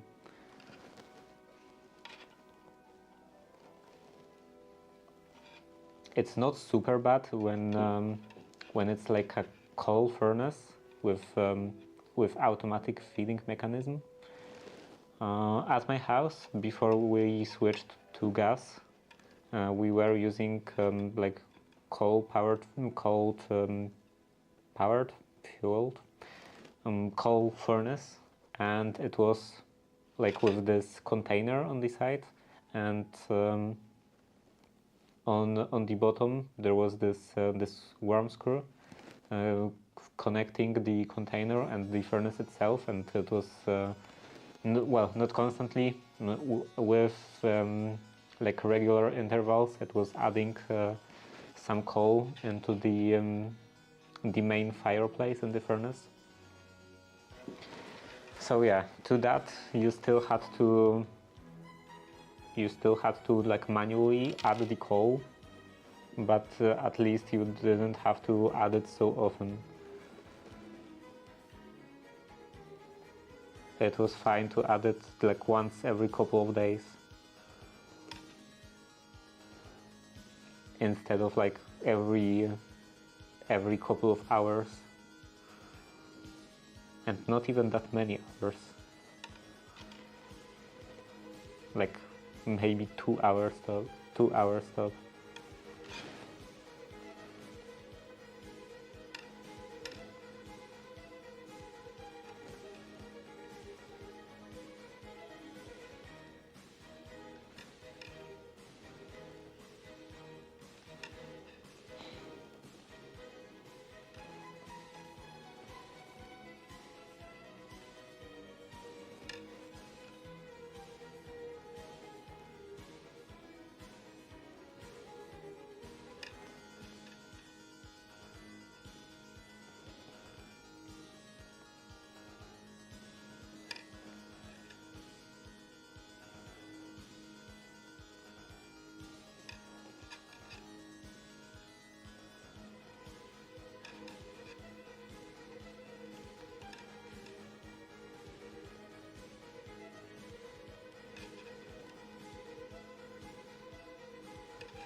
last section already, and it will be another row.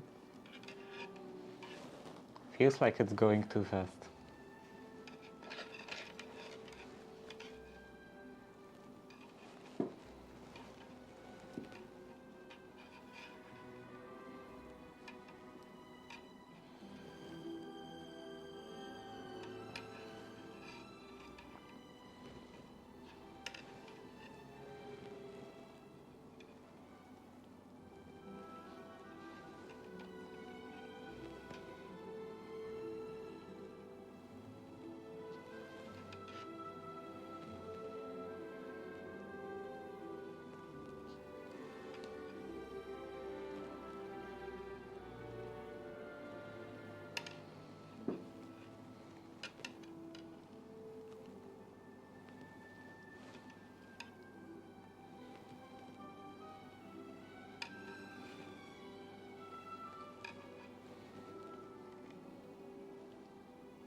That's another one.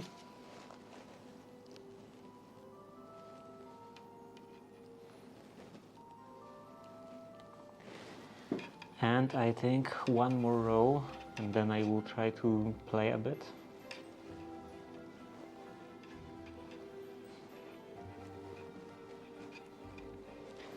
See if everything even works after all this time, if everything launches properly.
Wait, that's not correct at all.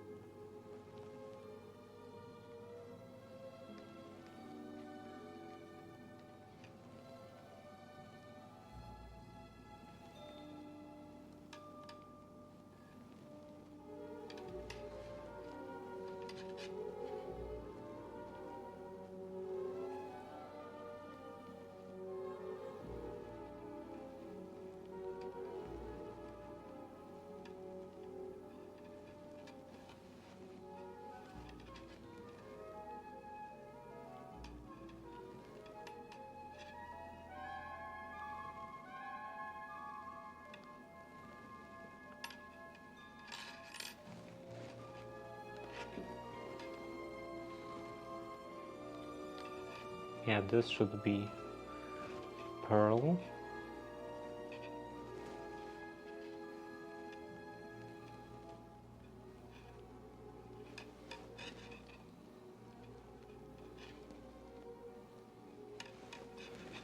And the third one, and now 2 knit stitches.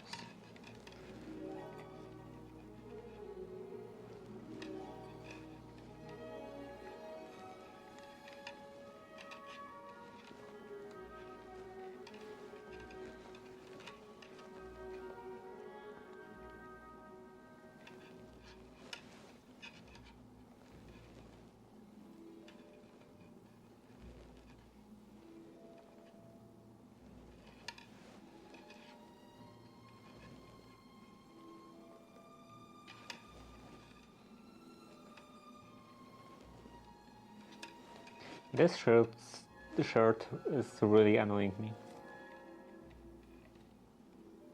It's my worst shirt because it's the commercially bought shirt. It's not custom made, so it's quite uncomfortable.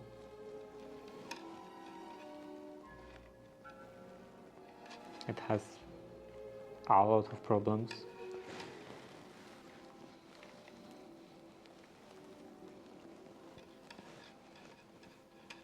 I have to make a couple more shirts to, well, not to, and finally get rid of that one.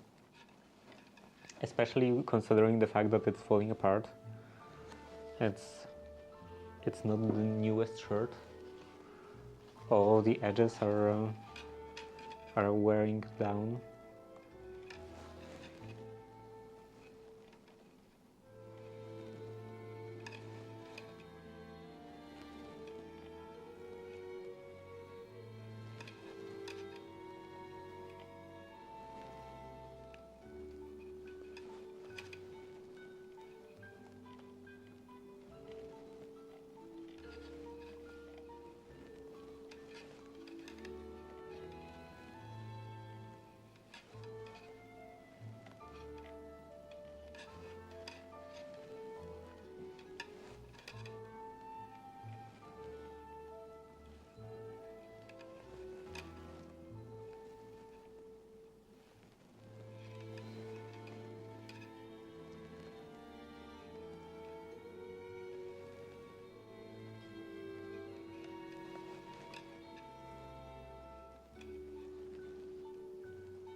Another section.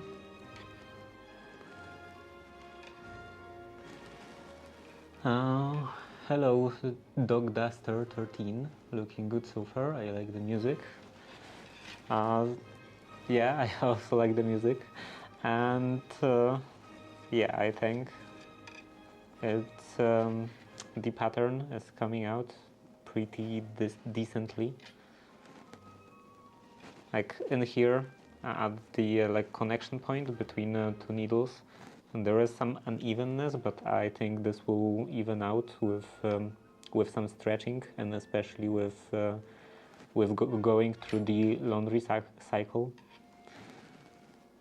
But other than that, everything seems to be fine. Like here, this is the point at which I reduced the number of stitches. It is a bit visible. Like, I don't know, maybe I'm not doing this completely correctly. But yeah, it is a bit visible. Maybe it will become less visible with washing cycle.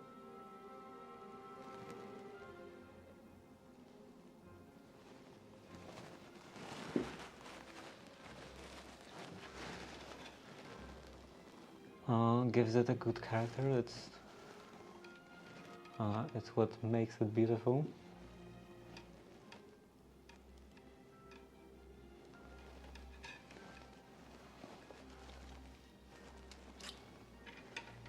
Okay, that will be the last section.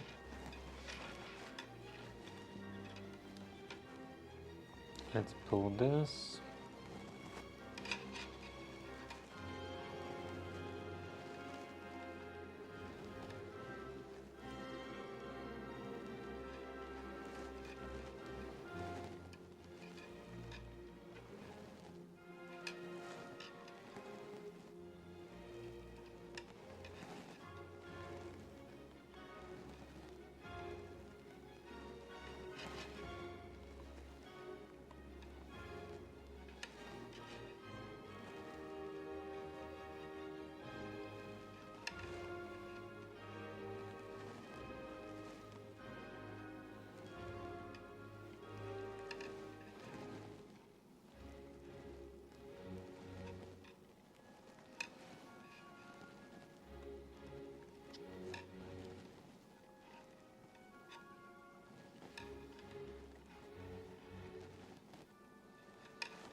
Okay, and that was the last section, so that's another row.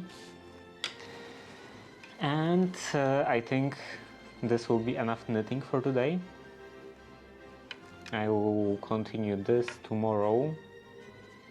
Actually, maybe I will continue this at least a bit at home, and then still continue like whenever I actually leave this in this state, or I will continue a bit at home.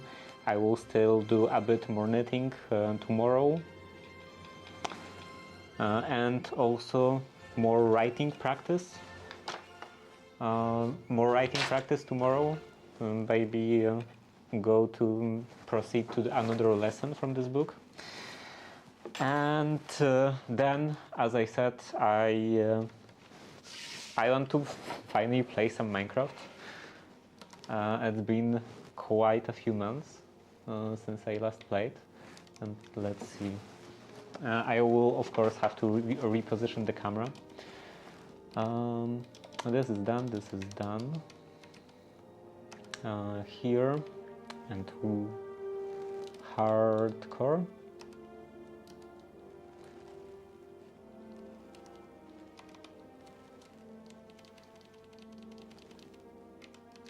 Here. So this will be day 15, I guess. Attempt 13.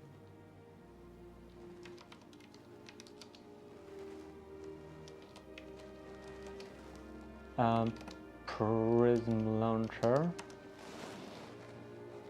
I'm still logged in, and I assume there were some updates. Let's update that version here. Is this the latest one? Update pack.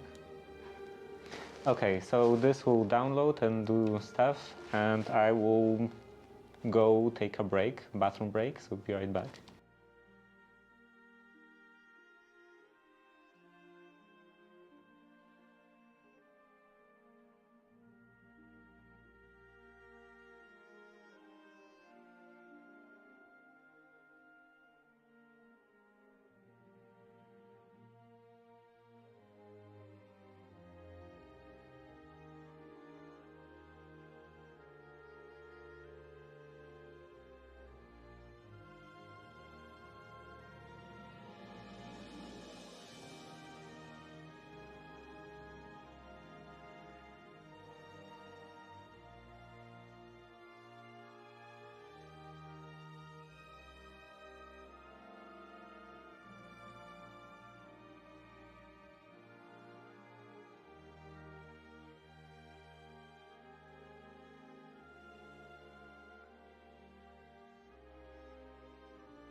There is wonderful cold wind outside, and it's also snowing a bit.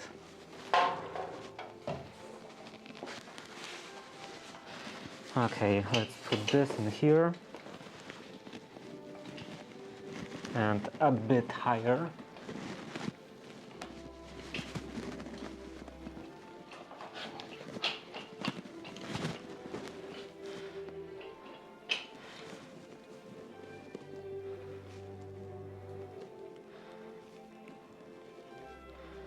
Something like this, I think.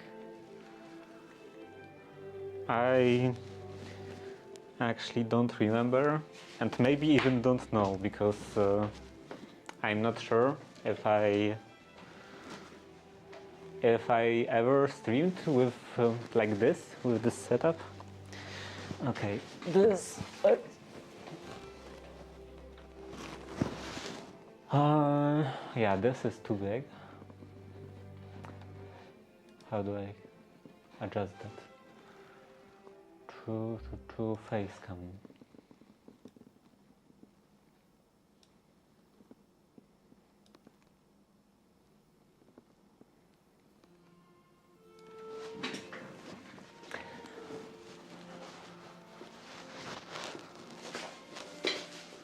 Yeah, closer and more this way.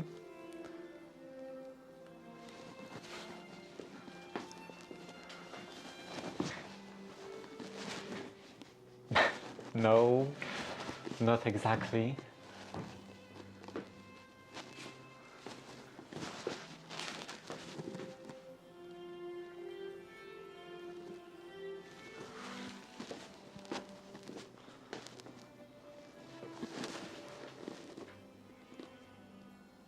Still not perfect. Okay, a bit towards here, here.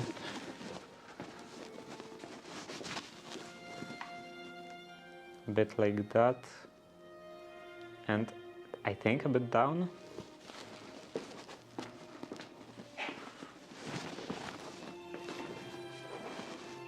Okay, let's say that's kind of good. And what do we have in here? It's so far away. I can't see anything.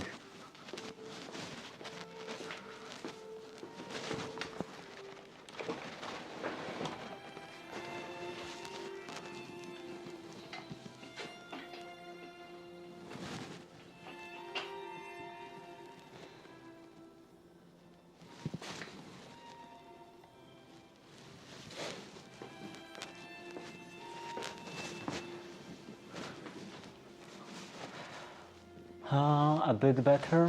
Following files are not available. Then open missing. Not here. Okay, whatever. Sure, accept. Close.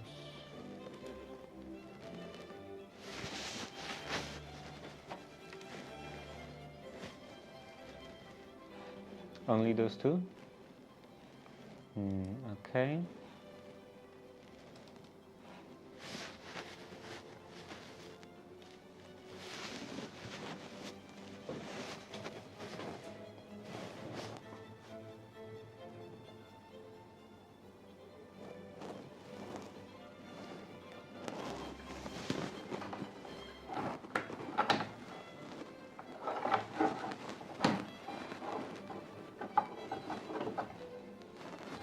That won't work. Okay, whatever. Yeah, updated successfully.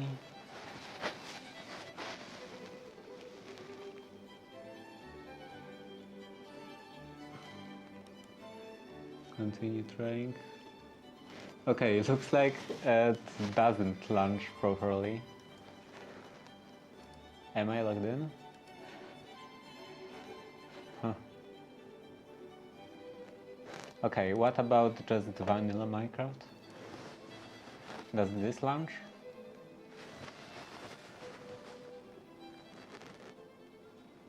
Is something happening?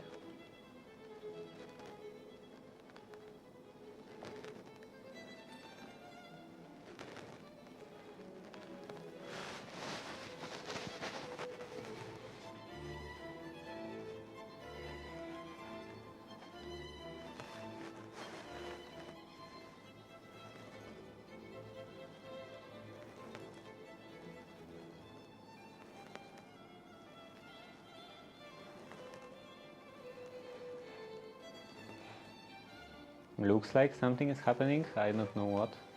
And I won't need this. Double click.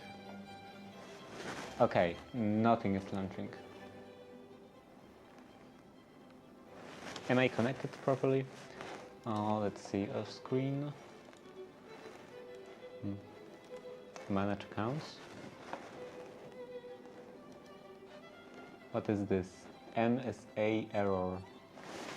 Error. Refresh. Refresh account tokens. MSA error. Oh no, type MSA, status error. What is type MSA?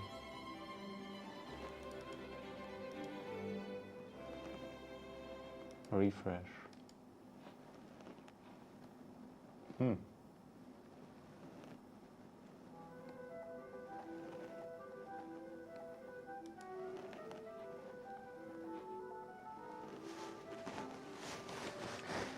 That will be bothersome.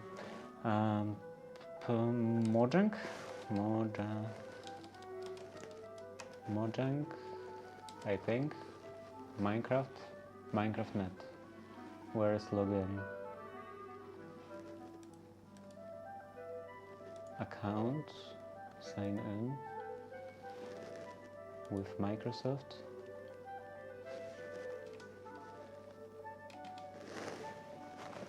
No logins found. KeePass.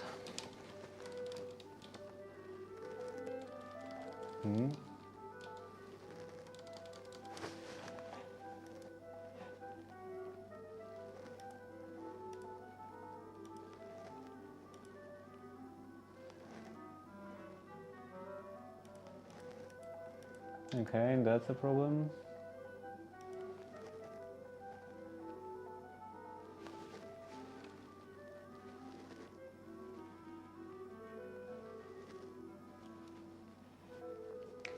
I will have to take care of that later.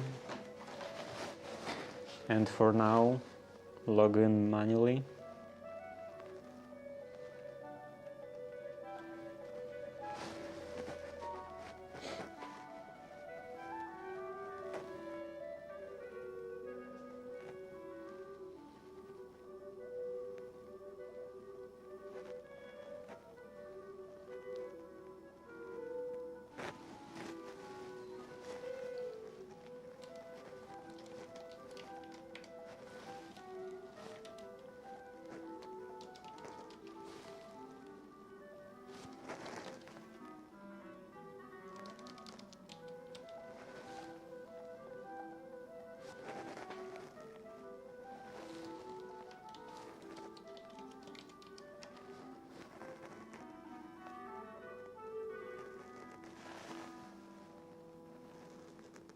Verification code.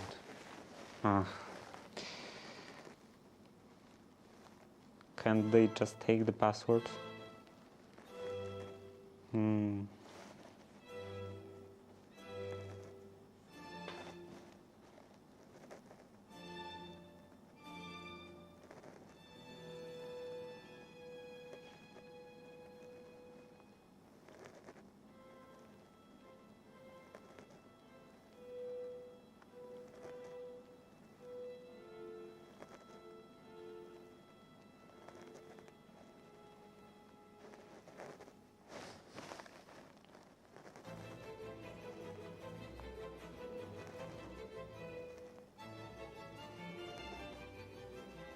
Oh no, I didn't read this properly. We'll send the verification code to email address to verify that it's yours. Oh, there is option use password instead. I'm just stupid. Let's see again.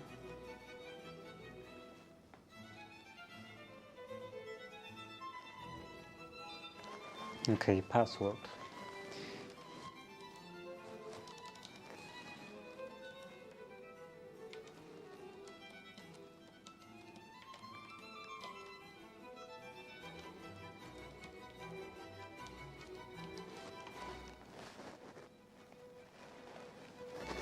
Updating our terms.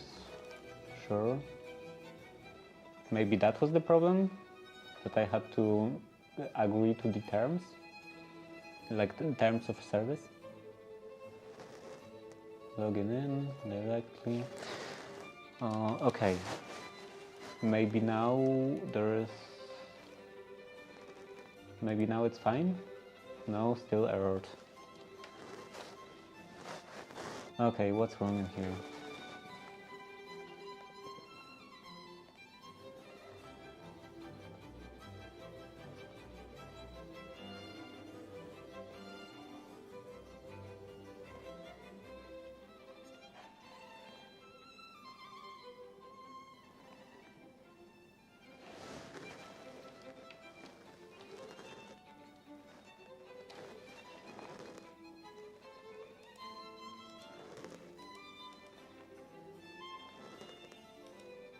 Okay, at Microsoft, sign in with Microsoft.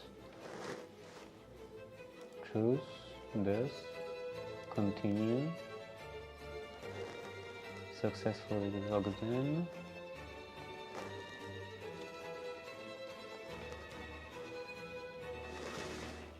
And now it's ready. Whoa.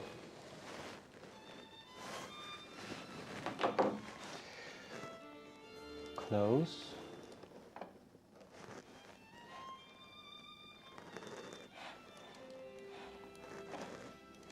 And launch again. Okay.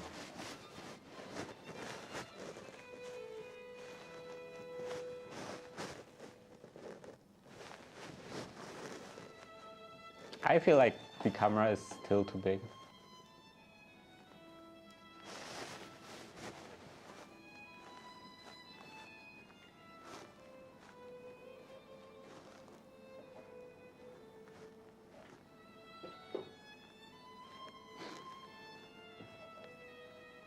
And of course the framing is still not very good, but I'm not getting up again to adjust the camera.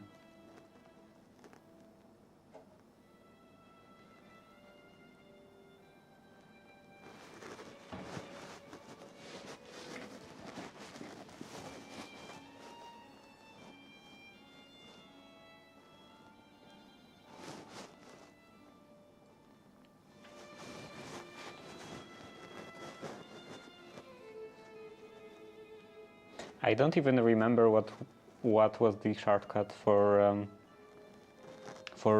making this full screen. Something like this. Not on this monitor. This.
It's slow.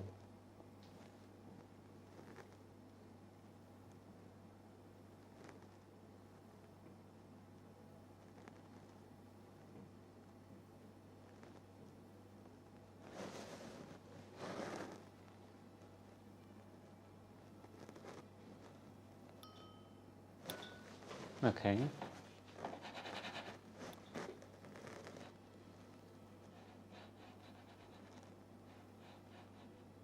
Is this, yeah, this is the gaming layer. And let's see, some stuff in here. Can I make it closer? What is this? Backup.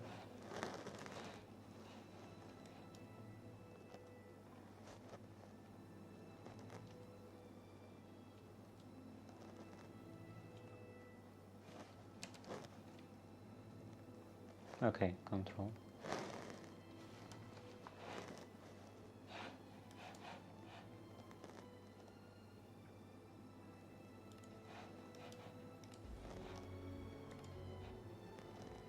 Spaghetti. What is this? As icebreaker? I think I already have quite a few of those. Tame a rat. Did I tame a rat? Dropping cheese. I don't even have a cheese. Can be used for all sorts of things. Yeah, sure. What is this? Yard sale. While we patiently await the return of Quest Shop.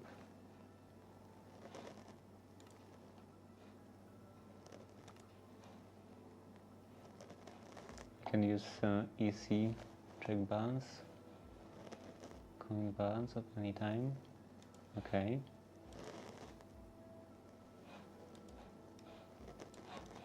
Is there Helium Flamingo? Something actually useful? Or at least something I would actually want? Gorgon's head, I guess. 800. Wise oak.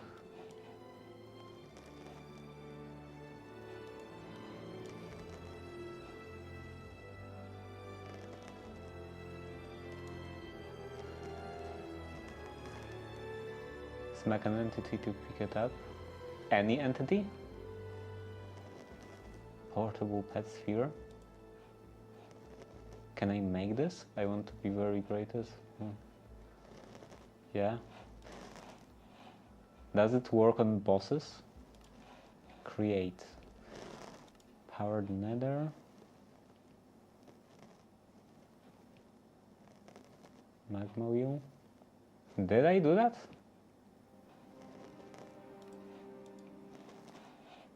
I think I have some bugs.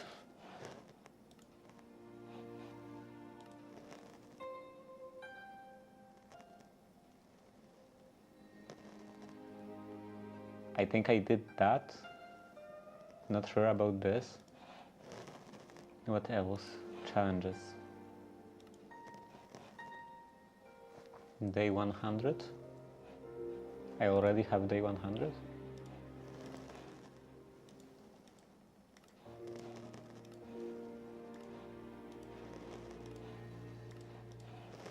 Anything else?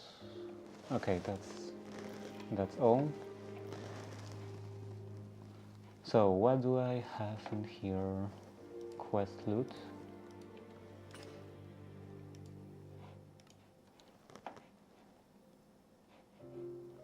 Anything else? Packager. Yeah, I already have 2 icebreakers.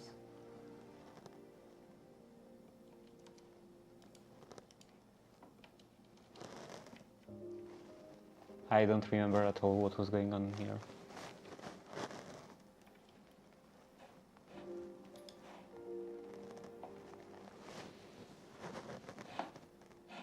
This was supposed to be some kind of factory.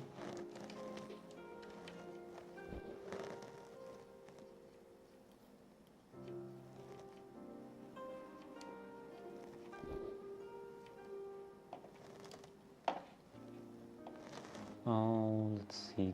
This goes in here.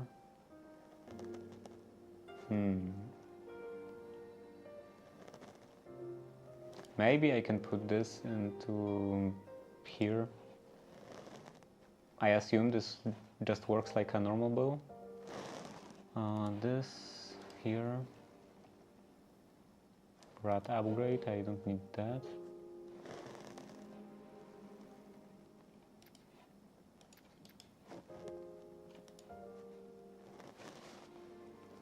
Do I have food backpack? Okay, this looks like a food backpack. Chocolate coin. Oh, chest. What is this? Allowed you to prevent. Oh, right. This enchanted wood prophet allows you to prevent certain types of death, prevents burning, falling. Okay, it's active, 0 chance of not removing protection. Okay, so this stays. Now, what was my next step?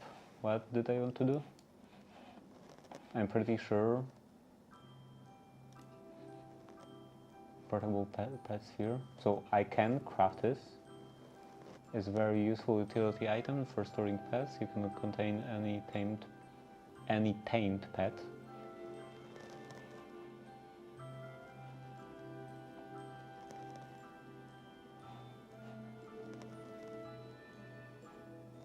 Do they have to be tamed? Portable pet sphere. So yeah, there is only one of those. Block of iron. Do I have a lot of iron? And what is this? Silver. Silver, diamonds. Maybe doable? How much iron do I have? Also, this is not very good with the added distance. Like this is how much? This is additional about 50 centimeters, so half a meter, additional half a meter, and then this workbench is like 70, I think. So yeah, that's quite a distance from the monitor. Iron. Do I have iron? I have 120. 120? Yeah.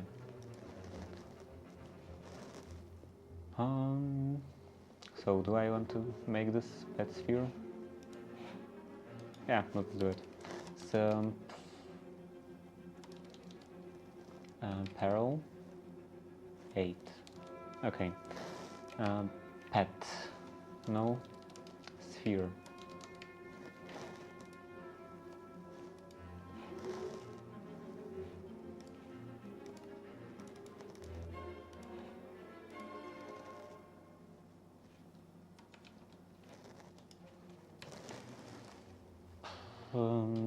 Silver. Silver ingot. This one doesn't work. Raw silver.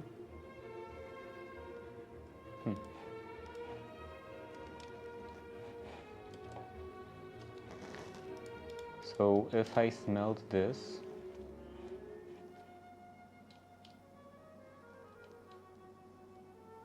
is this smelting?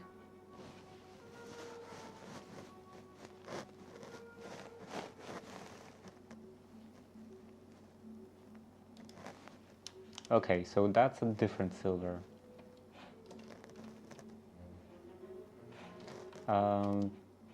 Yeah, I have all of the silver in here. Let's smelt all of the silver.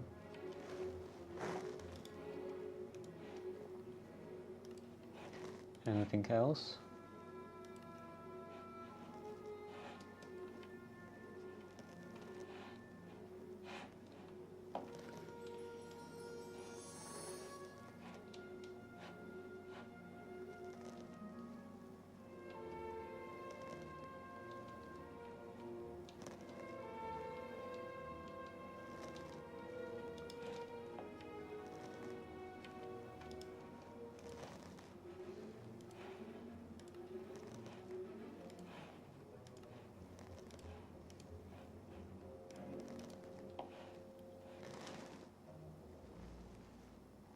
Okay, so the quest book says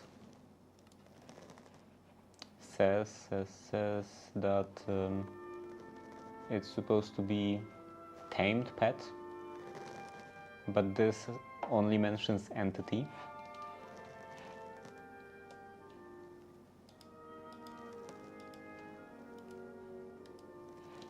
Yeah, this doesn't work. How about some animal? Do I have any animals in here?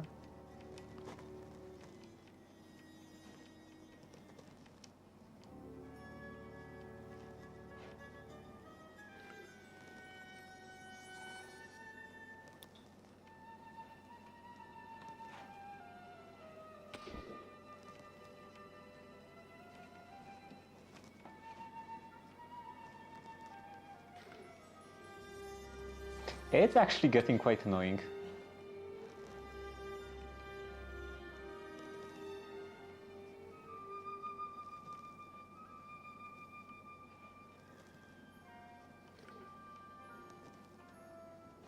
I don't see anything.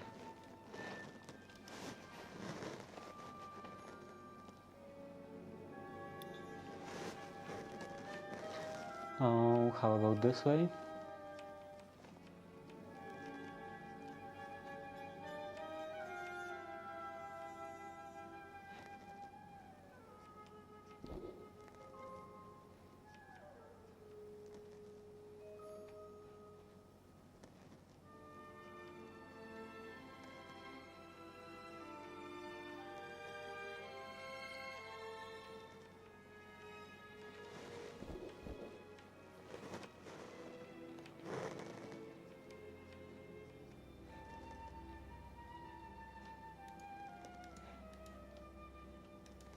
So it looks like it does actually have to be tamed. That's a shame. That's quite useless. Okay, and what are the requirements for that? View dependencies. Panopticon.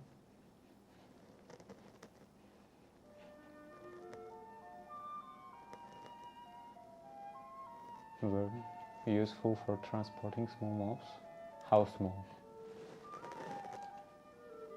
How does it decide what is small?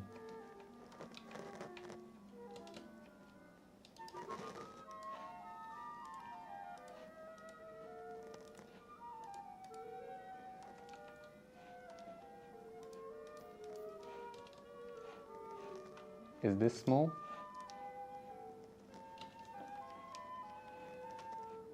Oh.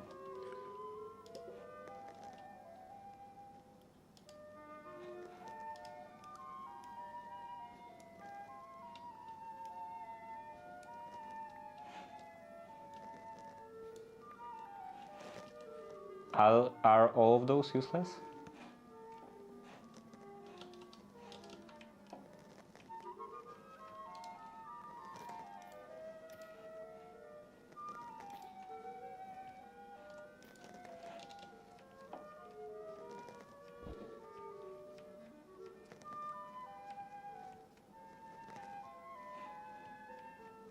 Oh wait, tamed mob. Maybe it's not useless. Oh, where is that? This. This is tamed. Oh. How do you use that? Smack an entity? It doesn't work.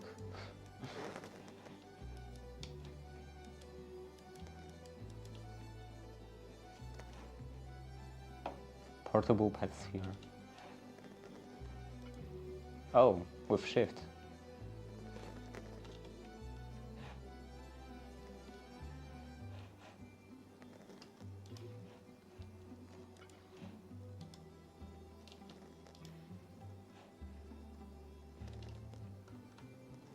Maybe I can capture other stuff with shift?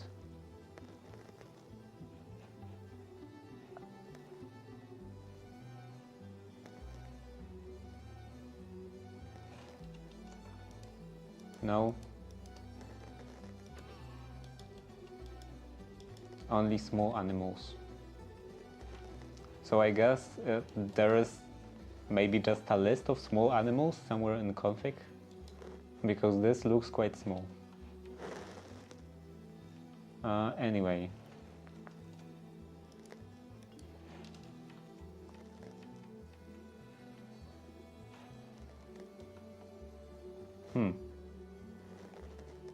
Will this still be connected if I release that? If I release this, what is this, hippocampus? If I release the hippocampus somewhere far away?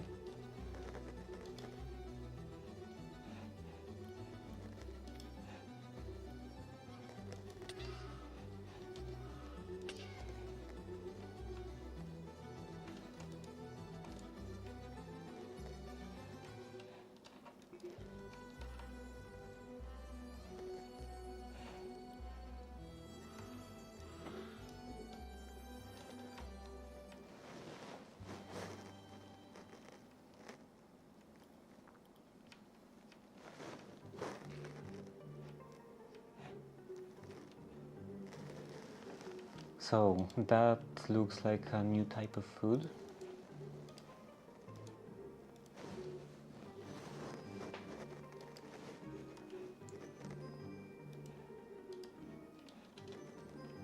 Okay, what else?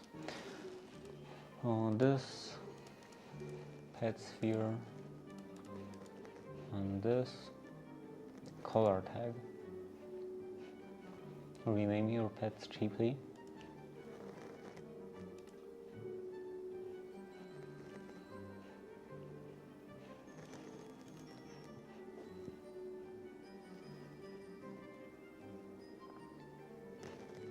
Is this expensive? That's not very expensive.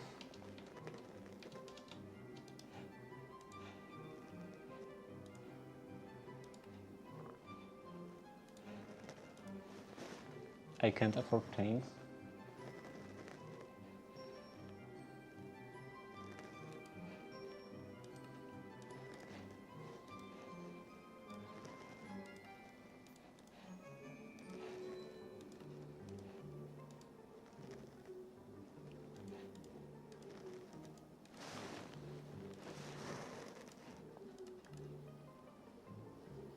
Extra health increases pet's health.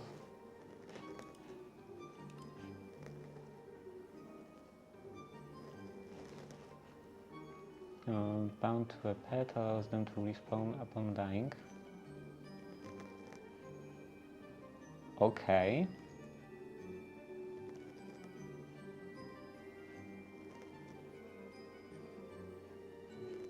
Any type of pet?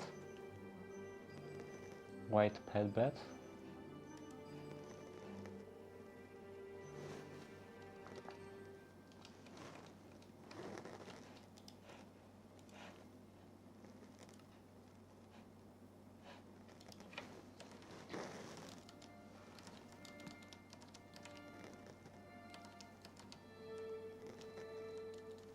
Okay, how do I leave this layer?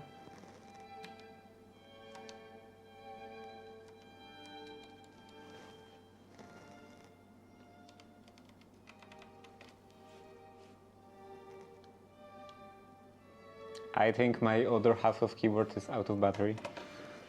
That's quite bothersome. All right.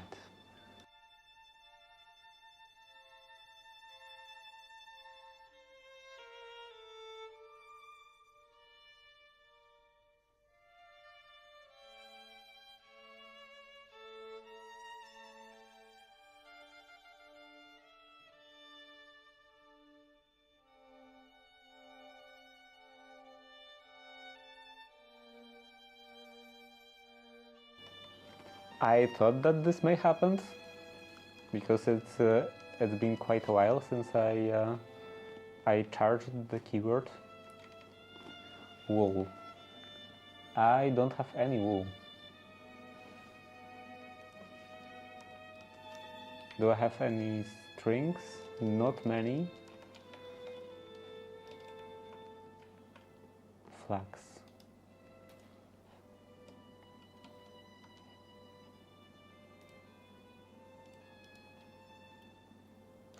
how do I harvest that?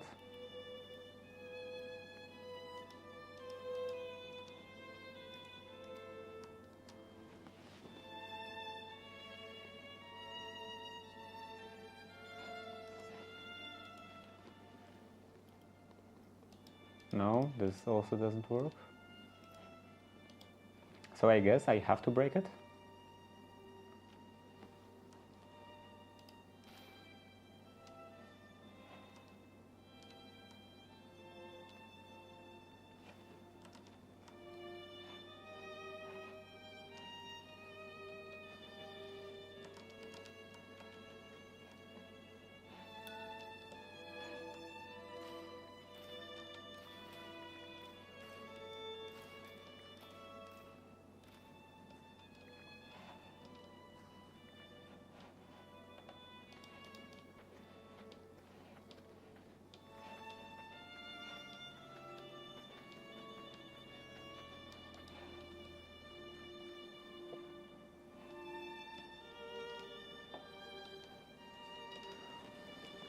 Okay, and now the question, does this modpack not have a vein miner, or maybe I just don't remember what was the key binding? Something like mine? No. Vein? Activate vein mining? What is this? Activate vein mining. This looks like it would be some like tool specific, maybe an enchant, a vein mining enchant. So there is nothing with mine, like some ultimine or something like that.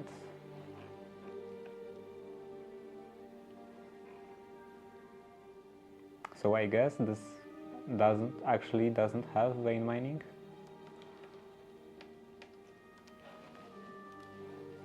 Is this maybe mentioned in here? Where would be the first quest? Yeah, this is the new start. Somewhere in here. Crafting.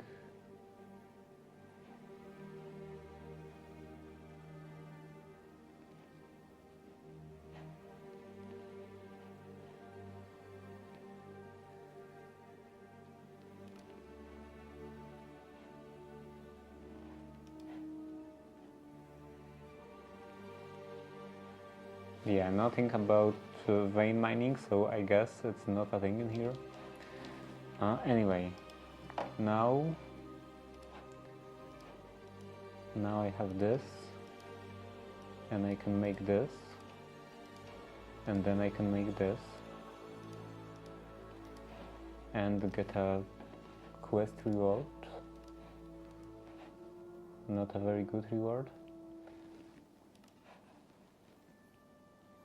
Make a tiny potato happy.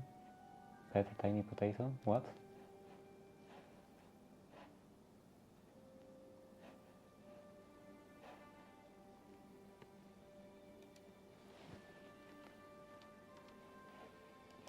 Is this an item? Potato. Tiny potato mask. Tiny potato. Potato and the mana pool.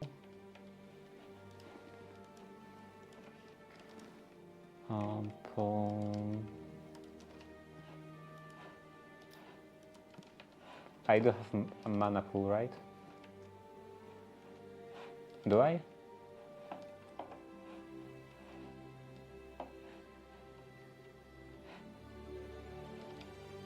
Maybe I don't. How is it possible? Not in here.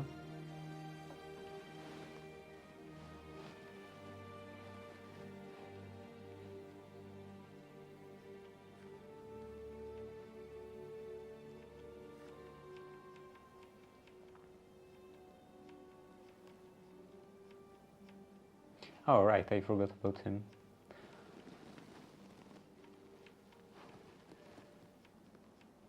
Okay, I do have a mana pool in here.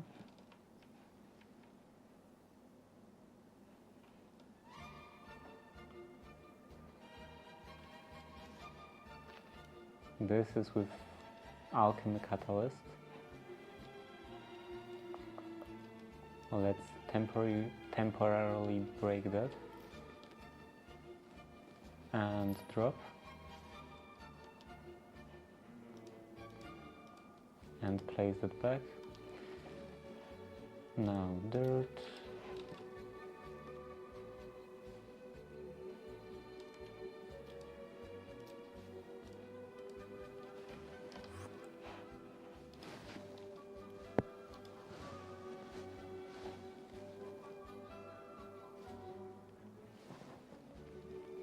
Okay, so what do I do with this?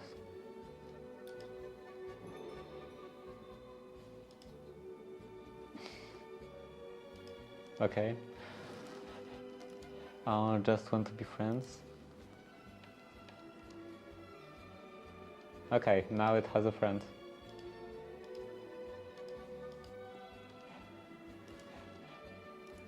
What's this? Feather on a stick?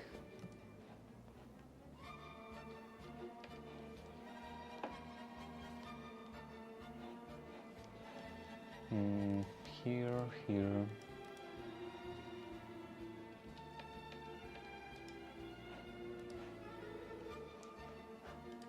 Fishing rod. Oh, right. Do I have more bones? Oh, I even have bone meal.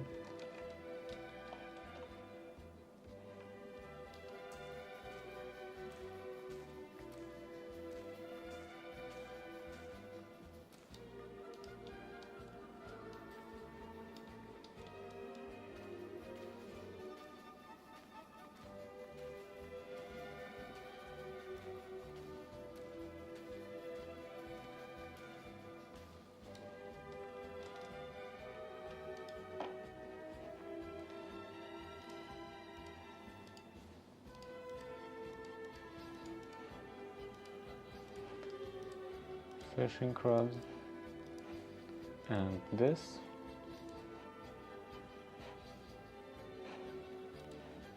No idea what this is used for. The feather on a stick can be used to play with your pets.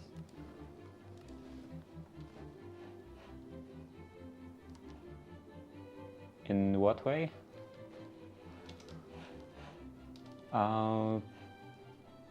Let's maybe place the bed in here.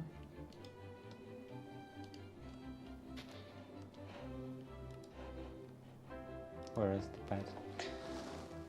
Push a pet onto the bed to link them. Okay, let's take the hippogriff. I hope that it works with the hippogriff.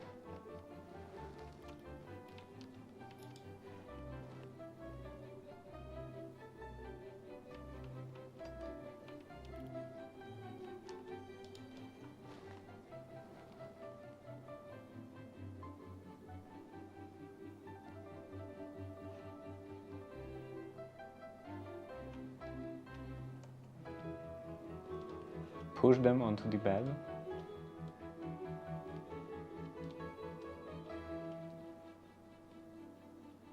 I don't think that... Oh! There are particles.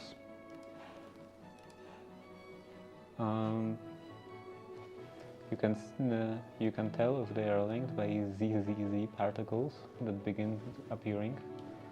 And yeah, they are appearing.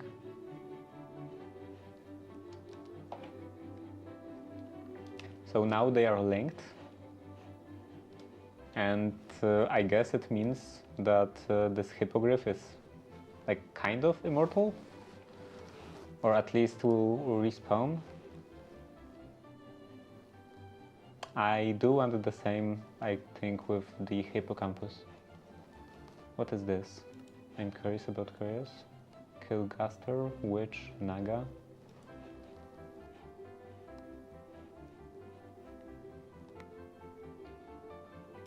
What What is this?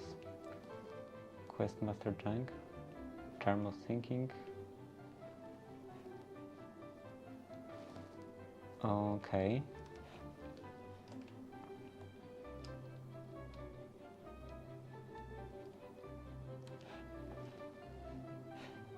So, what's in here? Balloon Body.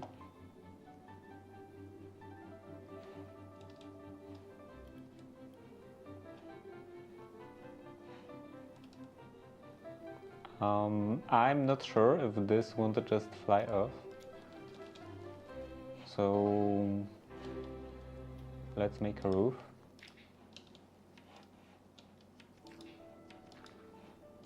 A bit higher roof.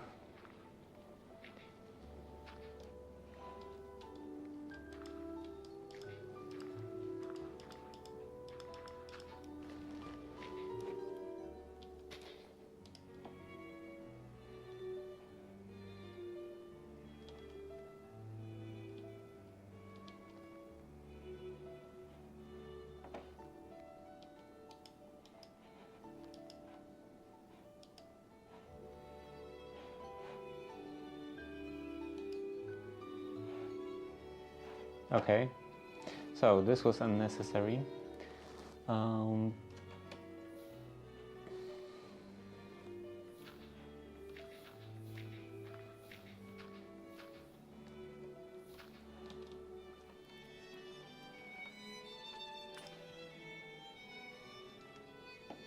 What is this? Letter bunting? Oh, are those the...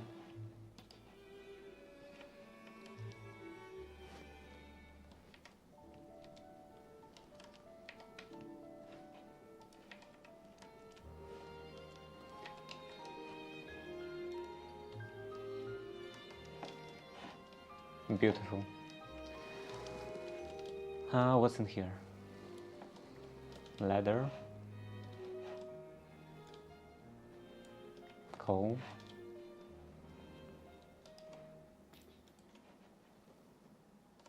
This... Actually, if that works on the... what was that again? Enchanted book? Enchanted book increases pet's max health by 10 for each level.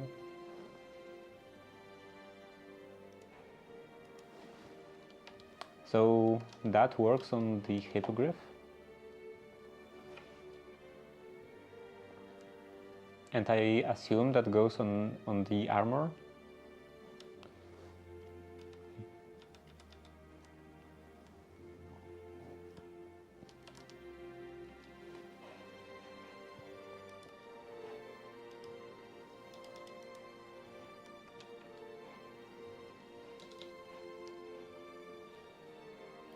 I assume I can just click that, right? Right.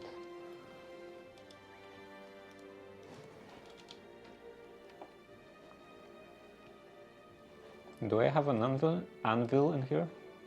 Somewhere? Anywhere? Maybe in my backpack? Anvil. This. And this? No. How do you use it?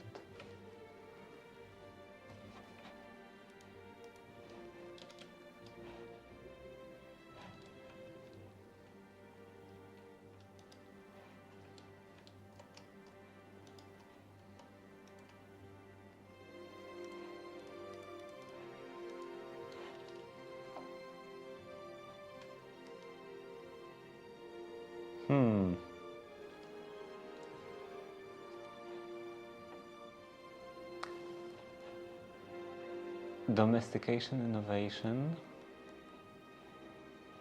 and that will be a different mod, right? Where is this pet sphere? I'm blind. What did I do with this pet sphere? It was a bit different from normal texture, I think. It like had something on the side. Pet sphere, pet sphere. This is the imbuement chamber. Maybe it's in here? No. I didn't eat it, right? Oh, it's in here. Okay, portable pet sphere mode. So I assume it doesn't work like this. No. Yeah, when I press U, it doesn't show anything. U. No uses.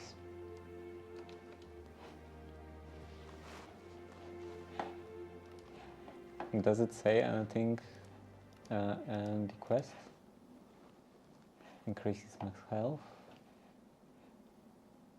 Maybe you're supposed to enchant the color attack? Oh, they can also be used to enchant your pets. Oh.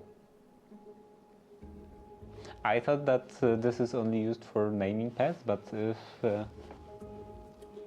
this is used for enchanting, enchanted an enchanting table.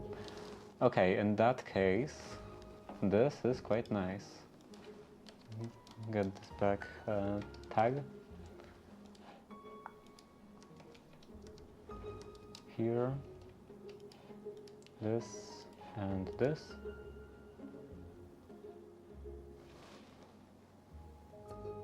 Will the pet be named now Color Pack?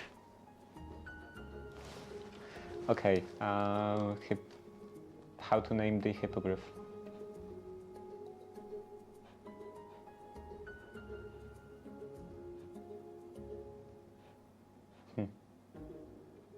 Okay, without anything.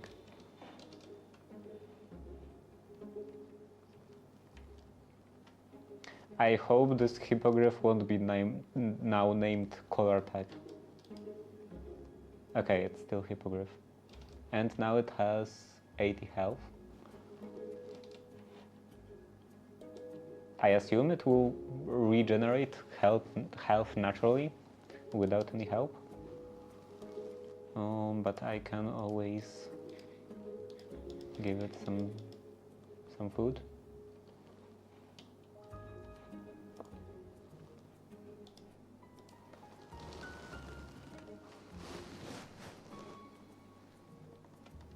Okay, so those were just some random quests.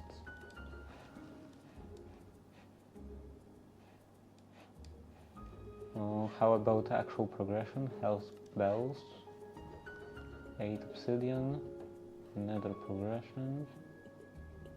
I'm pretty sure I do have 8 obsidian. Obsidian. I'm pretty sure I even made the actual portal somewhere. Here.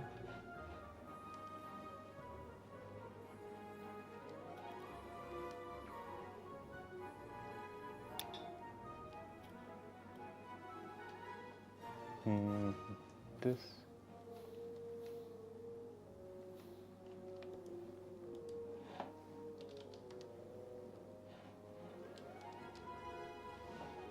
Do I have a drill?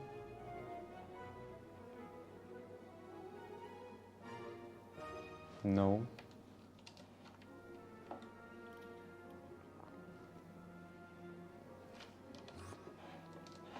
And how many diamonds do I have? Can I actually make diamond? Okay, I do have quite a few diamonds. Maybe I will just make diamond pickaxe. Assuming I don't already have diamond pickaxe. I don't already have diamond pickaxe.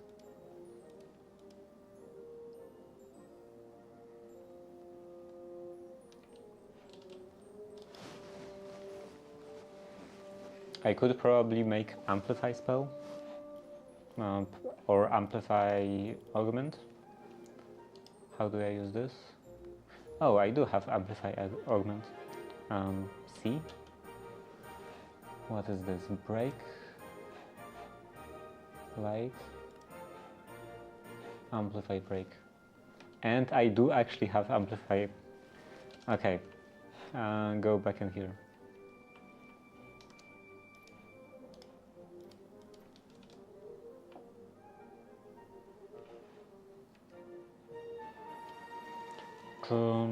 So this, and this. Now that's 8.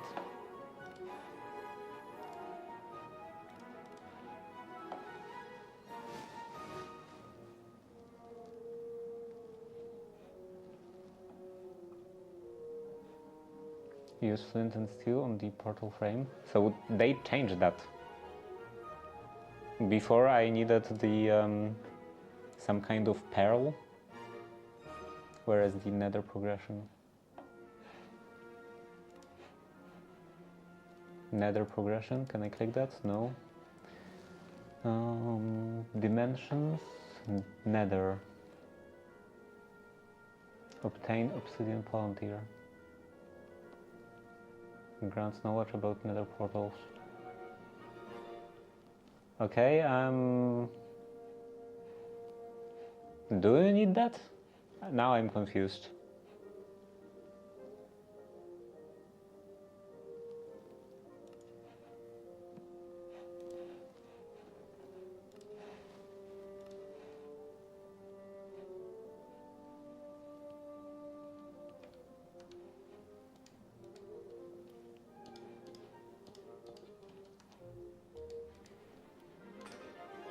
Radburger. This goes in here. Okay, flint and steel. Do I have flint and steel in here? I need a... Okay, I do have it. I need something. Quest completed. You need special item. Okay, so I do need the obsidian palantir after all. This. What is this? Guess things have changed. Eternal Invasion Gateway. And yeah, for that I need soul stars.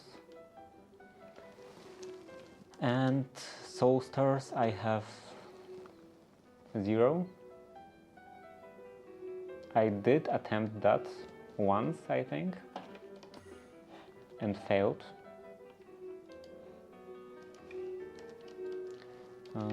Star, I do have 3.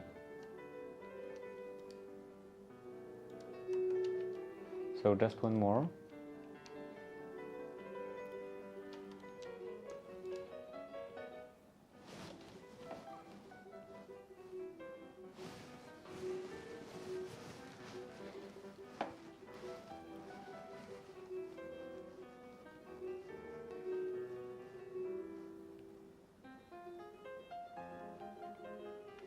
It was somewhere in here.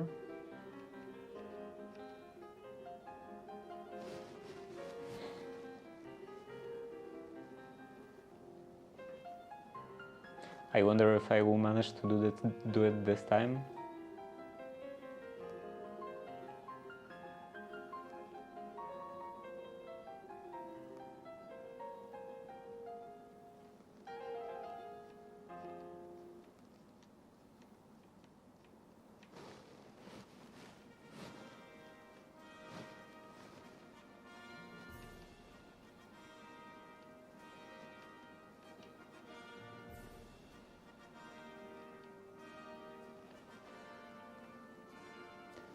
Now down.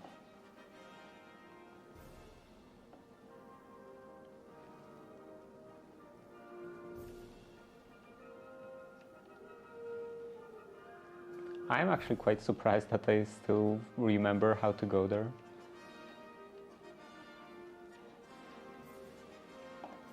After not playing for months. Okay, do I have night vision?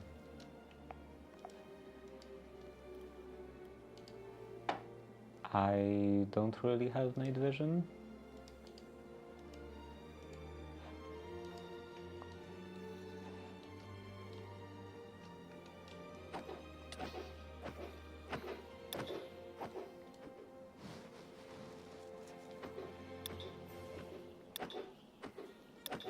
What's up with the spawner? With the texture? Some new mod?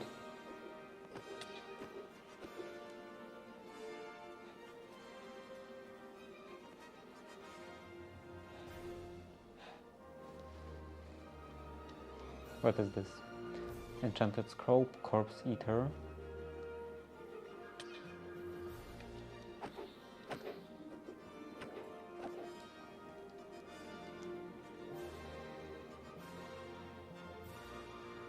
And what is the effect?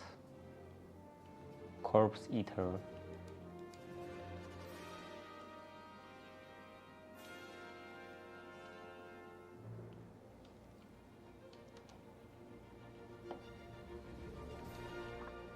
Maybe not being inflicted with hunger from eating rotten flesh.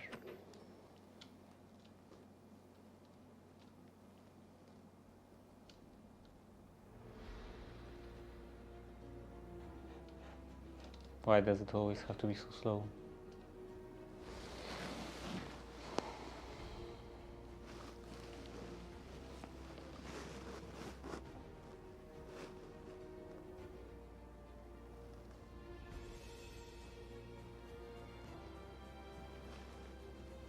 I think at this point I should just automate that.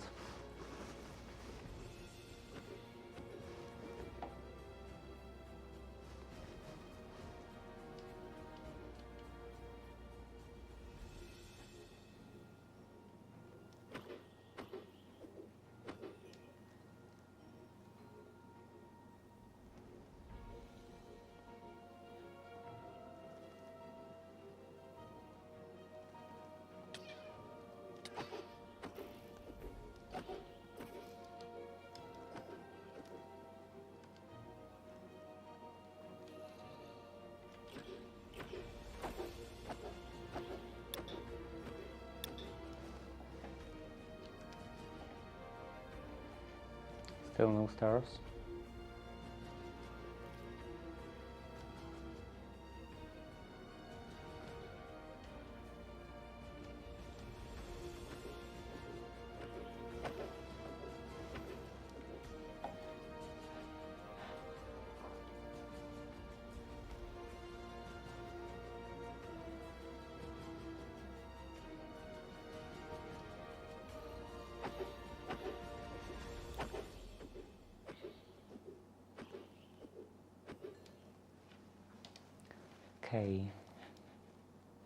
Okay, resistance, and I have 2 points.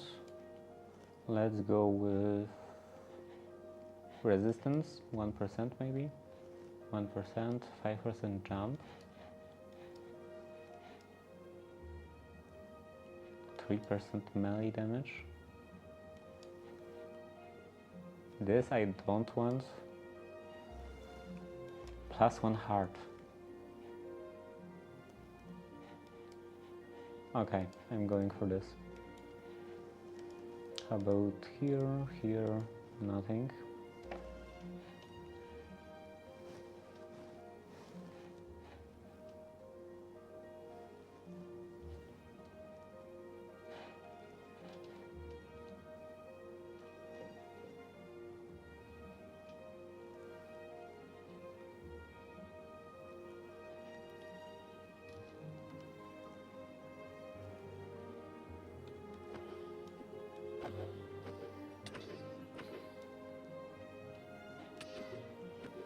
What is this?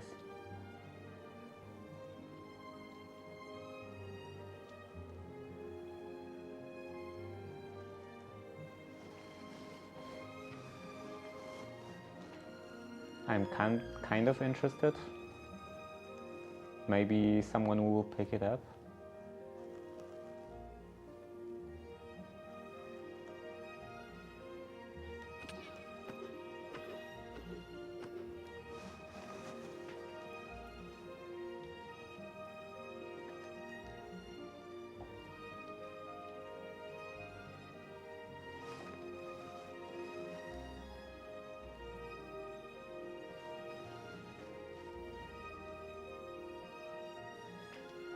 How expensive are fans?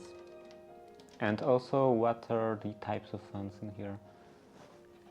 There is this fan, mob fan, and it's not very expensive. Upgrades are also not very expensive.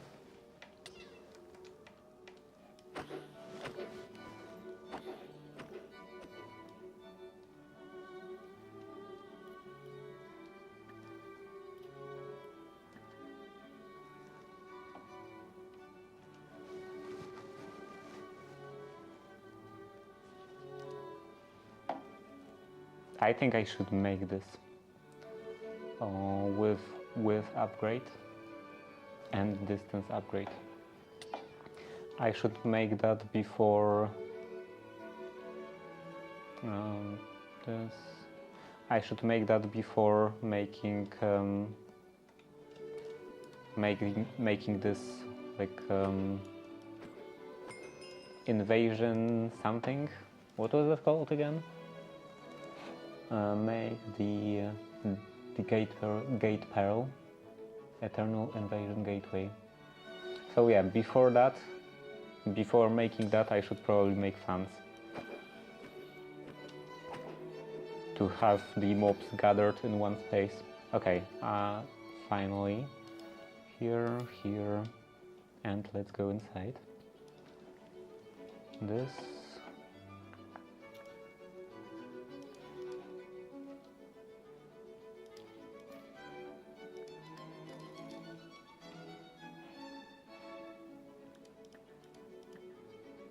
Flute? Huh, maybe. Leather boots. Nothing special. What is this? Essence of Undead.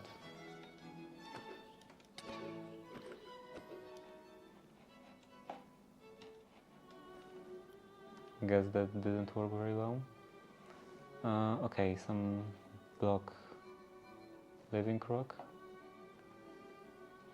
Nothing else.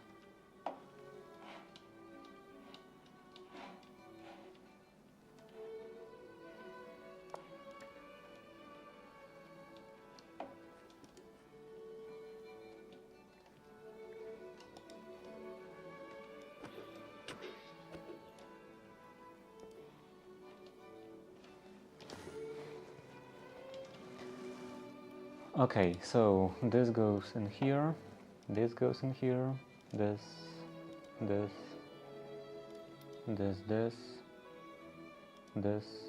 this.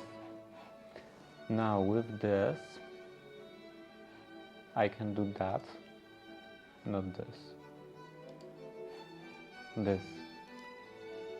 and this. Okay, quest completed. Get your reward.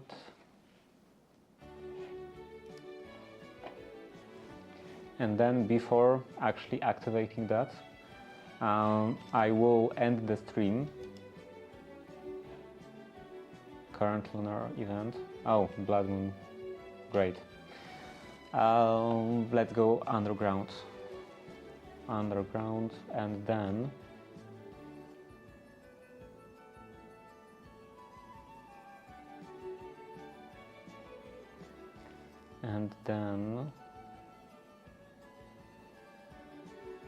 deep underground.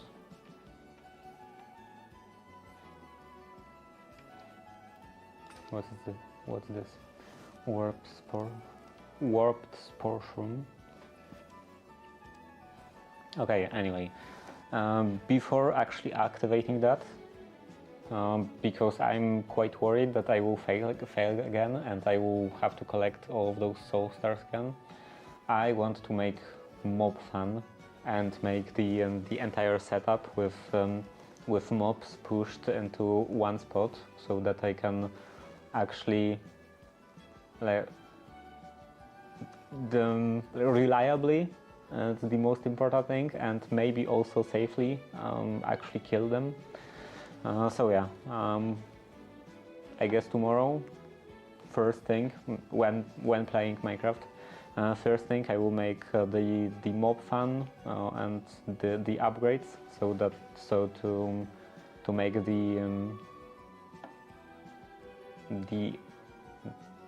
I don't know, space for them, space for those mobs from the wave, and then I will try to obtain this obsidian palantir for the second time.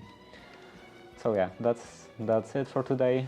Tomorrow I will continue with the writing practice, the first thing, and at the beginning of the stream, then some knitting, and